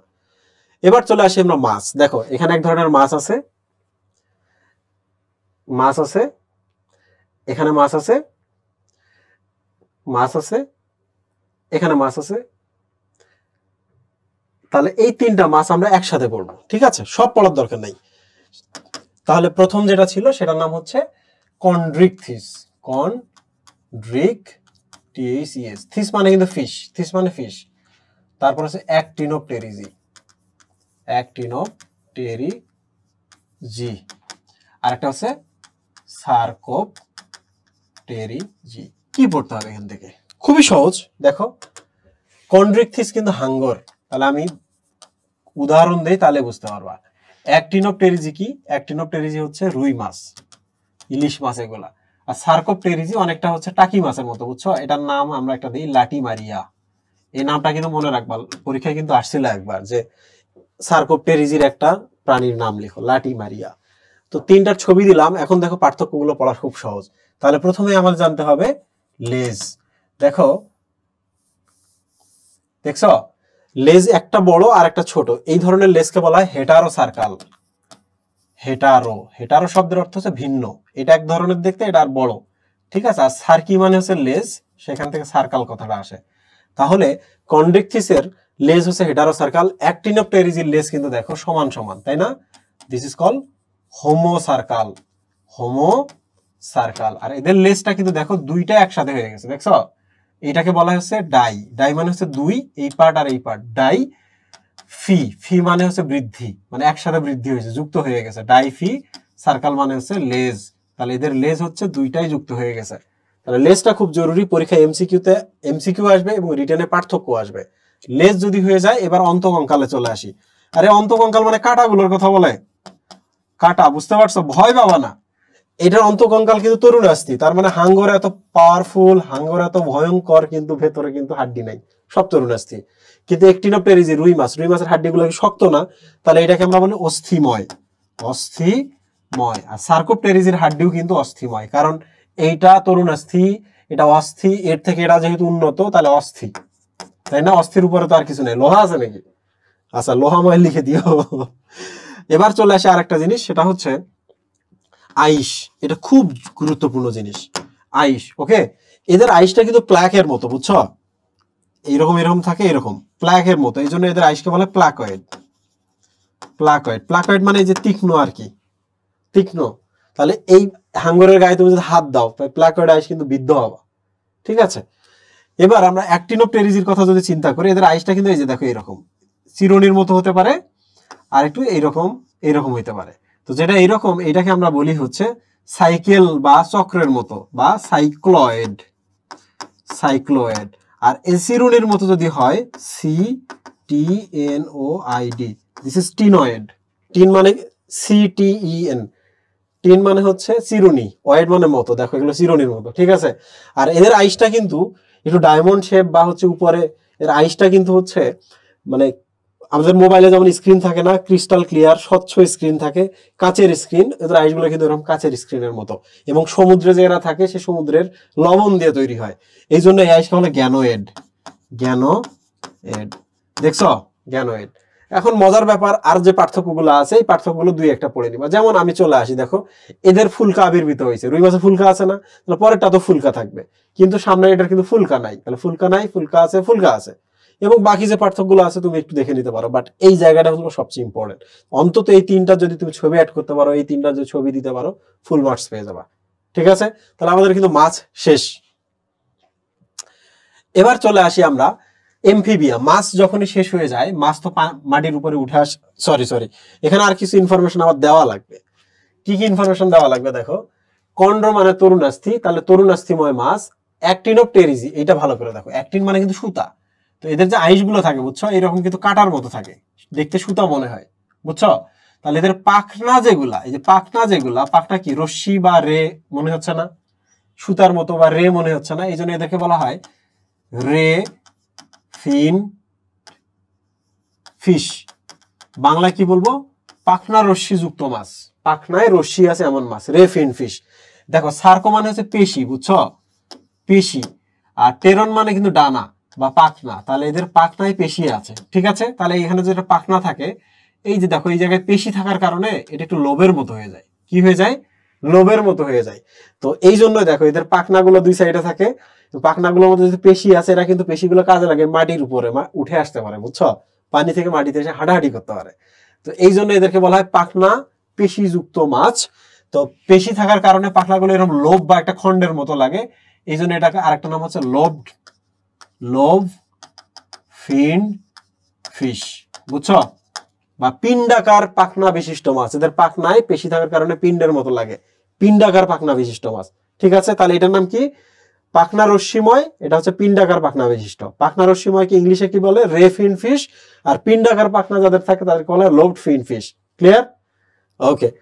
তাহলে এবার চলে আসি আমরা কোথায়, আমরা আসবো এমফিবিয়াতে। ব্যাং, এমফিবিয়া বা উভচর, এগুলো খুবই সহজ, এগুলো নিয়ে চিন্তা করতে হবে না। তো এটার একটা পার্থক্য আছে, যে পার্থক্যতে আমি সবকিছুই একসাথে পড়াবো। ঠিক আছে, এটা একটা আছে, এই দেখো এগুলো হচ্ছে র্যাপটিলিয়া, দিস ইজ র্যাপটিলিয়া, র্যাপটিলিয়ার বৈশিষ্ট্য এখানে আছে। এটা আছে এভিস। তো আমি এক কাজ করি, আমি হচ্ছে এখানে একটা জায়গায় দেখাই, কি কি দেখাবো, এমফিবিয়া যেটাতে ব্যাং আছে, র্যাপটিলিয়া যেটাতে কি আছে, যেটাতে হচ্ছে ওই কুমির আছে, কাসিম আছে, এমফিবিয়া র্যাপটিলিয়া, এমফিবিয়ার পর র্যাপটিলিয়া, র্যাপটিলিয়ার পর এভিস। আচ্ছা এই দুইটাই আমি একসাথে দেখাই। আচ্ছা এভিসটাও আমি একসাথে দেখাই। এভিস মানে কি, পাখি যারা উঠতে পারে। তো কয়েকটা জিনিস দেখবা, দেখো এদের সামনের পায়ে 4টা আঙ্গুল, পেছনের পায়ে 5টা আঙ্গুল। সামনের পায়ে 4টা কেন জানো, কোনো কিছু দ্বারা ঝুলে থাকে এরা, এই জন্য। পেছনের পায়ে 5টা থাকলে বলো তো সারফেস বেশি না, সারফেস বেশি চাপ দিয়ে বা ফোর্স ক্রিয়েট করে, টর্ক ক্রিয়েট করে লাভ দিতে পারে, এই জন্য পেছনের পায়ে 5টা থাকে। কিন্তু কি নাই বলতো, নখ নাই, নখহীন। র্যাপটিলিয়ার ক্ষেত্রে, একটা কুমিরের ক্ষেত্রে চিন্তা করো, সামনে 5টা আঙ্গুল, পেছনে 5টা আঙ্গুল প্লাস নখ আছে। আচ্ছা র্যাপটিলিয়ার মধ্যে সাপও আছে, আর সাপের তো নখ নাই, আঙ্গুল নাই।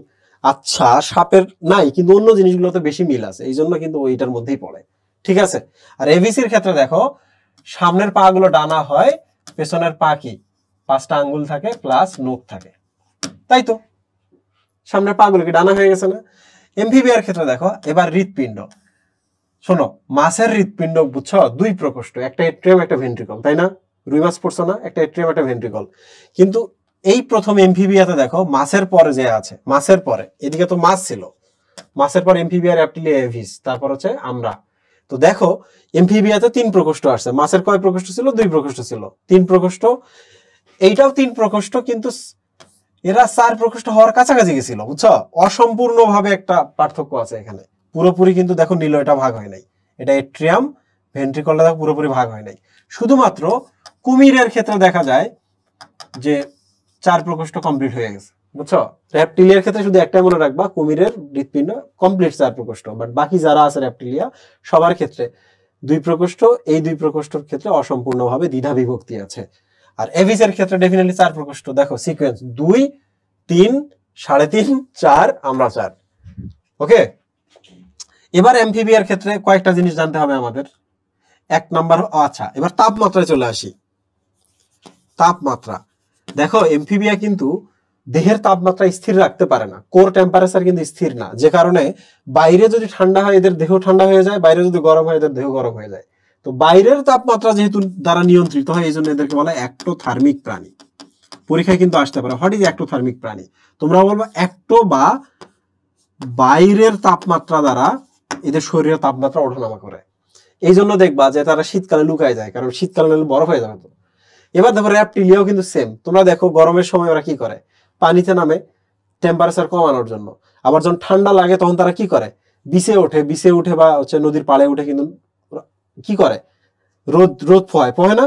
তাহলে আমরা বলবো এরাও অ্যাক্টোথার্মিক, এরাও কিন্তু অ্যাক্টোথার্মিক। এটা কিন্তু ভালো, কিছু দিক থেকে ভালো আর কিছু দিক থেকে কিন্তু খুব খারাপ, বুঝছো?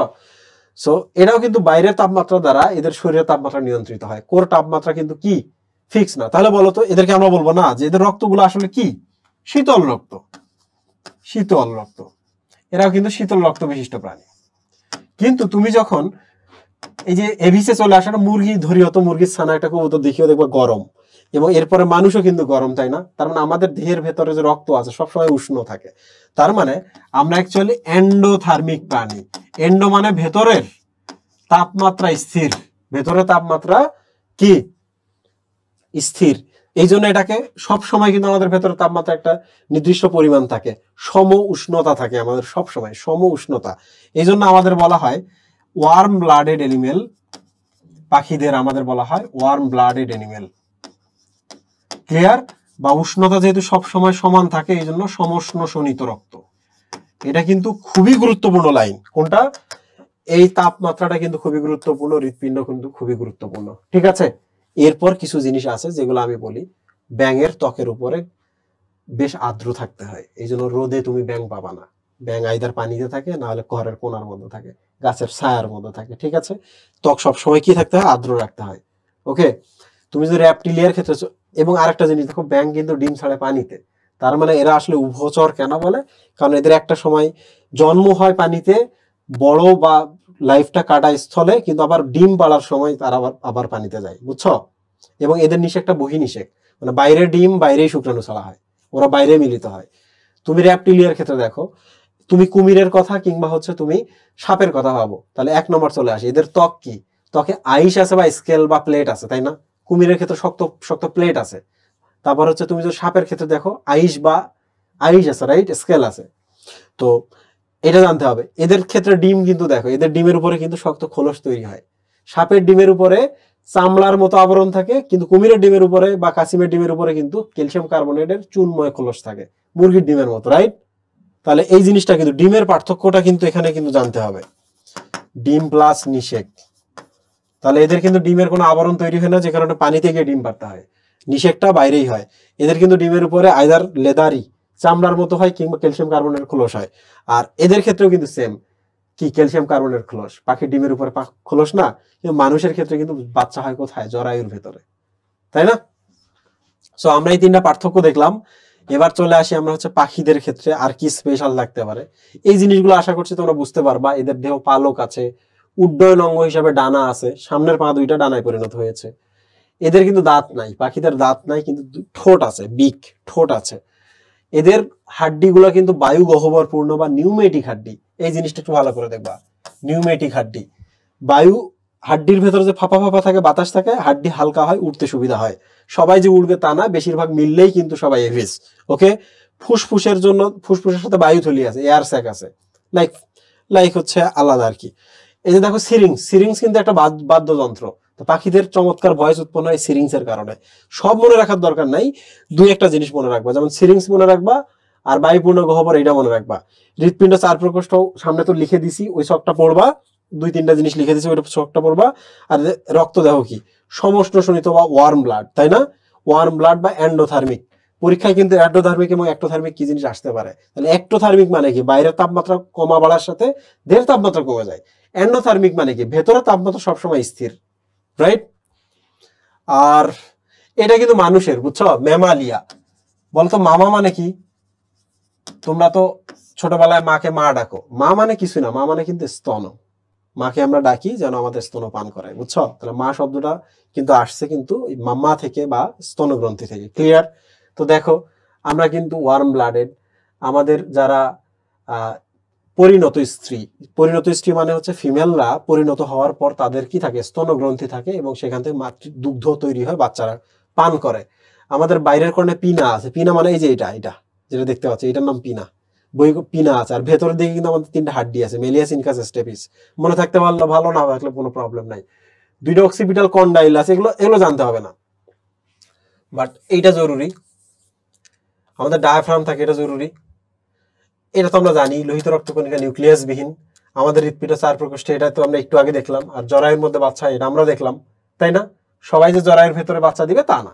তো যাই হোক, এইটা ইম্পর্টেন্ট এবং এইটা ইম্পর্টেন্ট। তাহলে ম্যামালিয়ার বৈশিষ্ট্যগুলো যেন লিখতে পারো। আমাদের ত্বক আছে, ত্বকে লোম থাকতে পারে, তারপর কানে পিনা আছে, হৃৎপিণ্ড 4 প্রকোষ্ঠ বিশিষ্ট, আমাদের লোহিত কণিকার মধ্যে হিমোগ্লোবিন আছে, নিউক্লিয়াস নাই।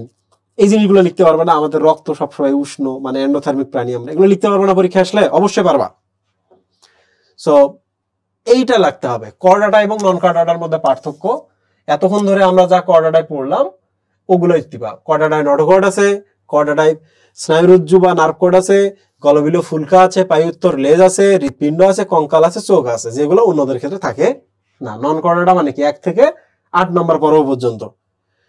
এরপর দেখো তরুণাস্থি এবং অস্থিময় মাছ, দয়া করে এটা পড়বা। এটা কিন্তু আমি তোমাদের পড়াইছি। বিশেষ করে দেখো আইসটা অবশ্যই পড়তে হবে, অন্তকঙ্কাল পড়তেই হবে, পুচ্ছ পাখনা পড়তেই হবে। আর বাকি যে জিনিসগুলো আছে তুমি যে পড়তে পারো খুব ভালো, না পড়লে কোনো প্রবলেম নাই। এই যে এখানে দেখো মাছ থেকে শুরু করে স্তন্যপায়ী পর্যন্ত পুরো পার্থক্যটা দেওয়া আছে। এগুলো রিডিং এর জন্য, বুঝছো? এই যে এখানে আবার দেখো মাছ, এমফিবিয়া, এদের মধ্যে কিছু একটা পার্থক্য দেওয়া আছে, এগুলো দেখে নিতে পারো। ঠিক আছে, যতটুকু পড়তে পারবা ততটুকু দেখবা, এছাড়া বেশি দেখবা না।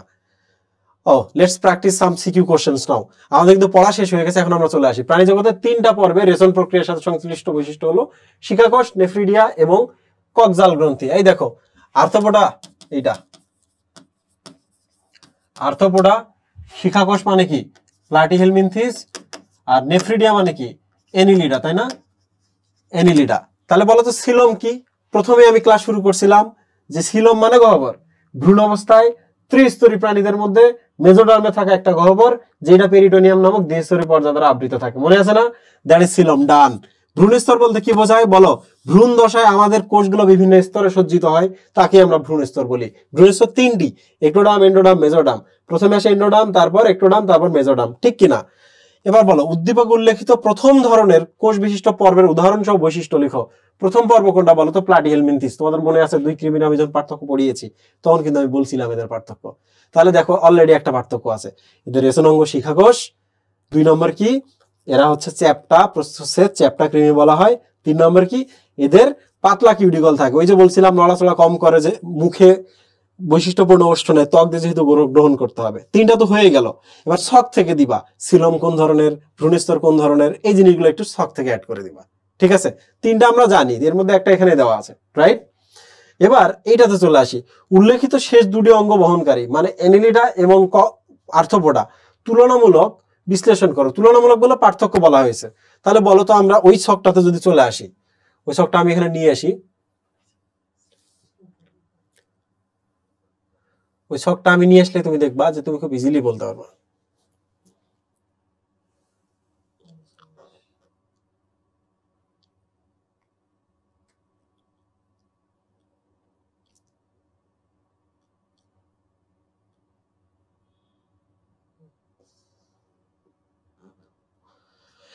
ছকটা দেখো কি বলছে। প্লাটিহেলমিনথিস এবং প্রশ্নটা কি ছিল? শেষ 2টা প্লাটিহেলমিনথিস, এনিলিডা এবং আর্থ্রোপোডার মধ্যে পার্থক্য, তাই না? তাহলে এই যে দেখো আমরা যখন এটা পড়বো, তাহলে আমি কিন্তু এই আর্থ্রোপোডা এবং এনিলিডার মধ্যে পার্থক্য পড়তে পারবো। দেখো এরা আংটি আকৃতির, এদের সন্ধিপদী আছে, এদের সন্ধিপদ নাই। এদের প্রকৃত খণ্ডকায়ন আছে, এদের প্রকৃত খণ্ডকায়ন নাই। এদের রেচনাঙ্গ নেফ্রিডিয়া, এদের রেচনাঙ্গ হচ্ছে মালপিজিয়ান নালিকা, ঠিক কিনা? এদের রক্ত সংবন্ধন উন্মুক্ত, আর আমি তো বলেছিলাম এনিলিডা মানুষের মতো রক্ত সংবন্ধন মুক্ত। পার্থক্য লিখতে পারবো না? খুবই সিম্পল। এবার চলে আসি আমরা তারপরের কোশ্চেনে। হাঙ্গর, ইলিশ এবং এইটা বলতো হাঙ্গর কি? কন্ড্রিকথিস। ইলিশ কি? অ্যাক্টিনোপটেরিজি। এইটা কি? সার্কোপটেরিজি, তাই না? মাছের কথা বলছে। প্রাণী বৈচিত্র্য বলতে কি বোঝায়? প্রাণী বৈচিত্র্য বলতে কোনো একটা জায়গায় বিভিন্ন ধরনের প্রাণীদের বিভিন্ন ধরনের বৈশিষ্ট্য থাকে, এইটাই অ্যাকচুয়ালি প্রাণী বৈচিত্র্য। প্রজাতি কত বৈচিত্র্য দেখা যায়, তার জিনগত বৈচিত্র্য দেখা যায় এবং বাস্তুতান্ত্রিক বৈশিষ্ট্য দেখা যায়, এটা একটা প্রথম পৃষ্ঠায় কিন্তু বলা আছে, এটা রিডিং পড়লে তুমি পারবা। সুডোসিলোমেট বা নকল সিলম বলতে কি বোঝায় বলো তো? সুডোসিলোমেট কি? সিলমের যে বৈশিষ্ট্যগুলো আছে সেখানে শুধু একটা সে ভায়োলেট করে, কোনটা? দ্বিস্তরী যে পেরিটোনিয়াম, এটা অসম্পূর্ণ, তাই না? তাহলে বলবা এরাও ত্রিস্তরী প্রাণী, এদেরও কি থাকে? পেরিটোনিয়াম পর্দা থাকে, কিন্তু পেরিটোনিয়ামটা পর্দাটা অসম্পূর্ণ, যে কারণে এদেরকে সুডোসিলম বলে। উদ্দীপকের প্রাণী দুটি একই ধরনের নয় কেন? প্রাণী দুইটা কি কি?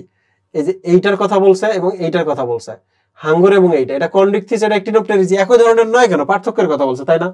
এটা তরুণাস্থিময়, এটা অস্থিময়, এটার লেজ হচ্ছে হেটারোসার্কাল, এটার লেজ হচ্ছে হোমোসার্কাল, এটার পটকা নাই, এটার পটকা আছে, এটার অন্তকঙ্কাল হচ্ছে আইস হচ্ছে প্ল্যাকয়েড, এটা হচ্ছে টিনয়েড বা সাইক্লয়েড, তাহলে এক তো হওয়ার কথা না, ঠিক কিনা? এবার চলে আসি, আর চিহ্নিত স্থানে একটি প্রাণীর নাম লেখো। আমি কিন্তু আর চিহ্নিত একটা বলছিলাম, কিন্তু লাটিমারিয়া, নিচে কিন্তু এরকম করে দিয়ে দিবা, এটা কিন্তু জেনাস বা গণ, লাটিমারিয়া, ঠিক আছে? ওকে, তাহলে এবার আমরা পরের প্রশ্নে চলে আসি, আর আমি ধীরে ধীরে ওটা আগাই নিয়ে আসি,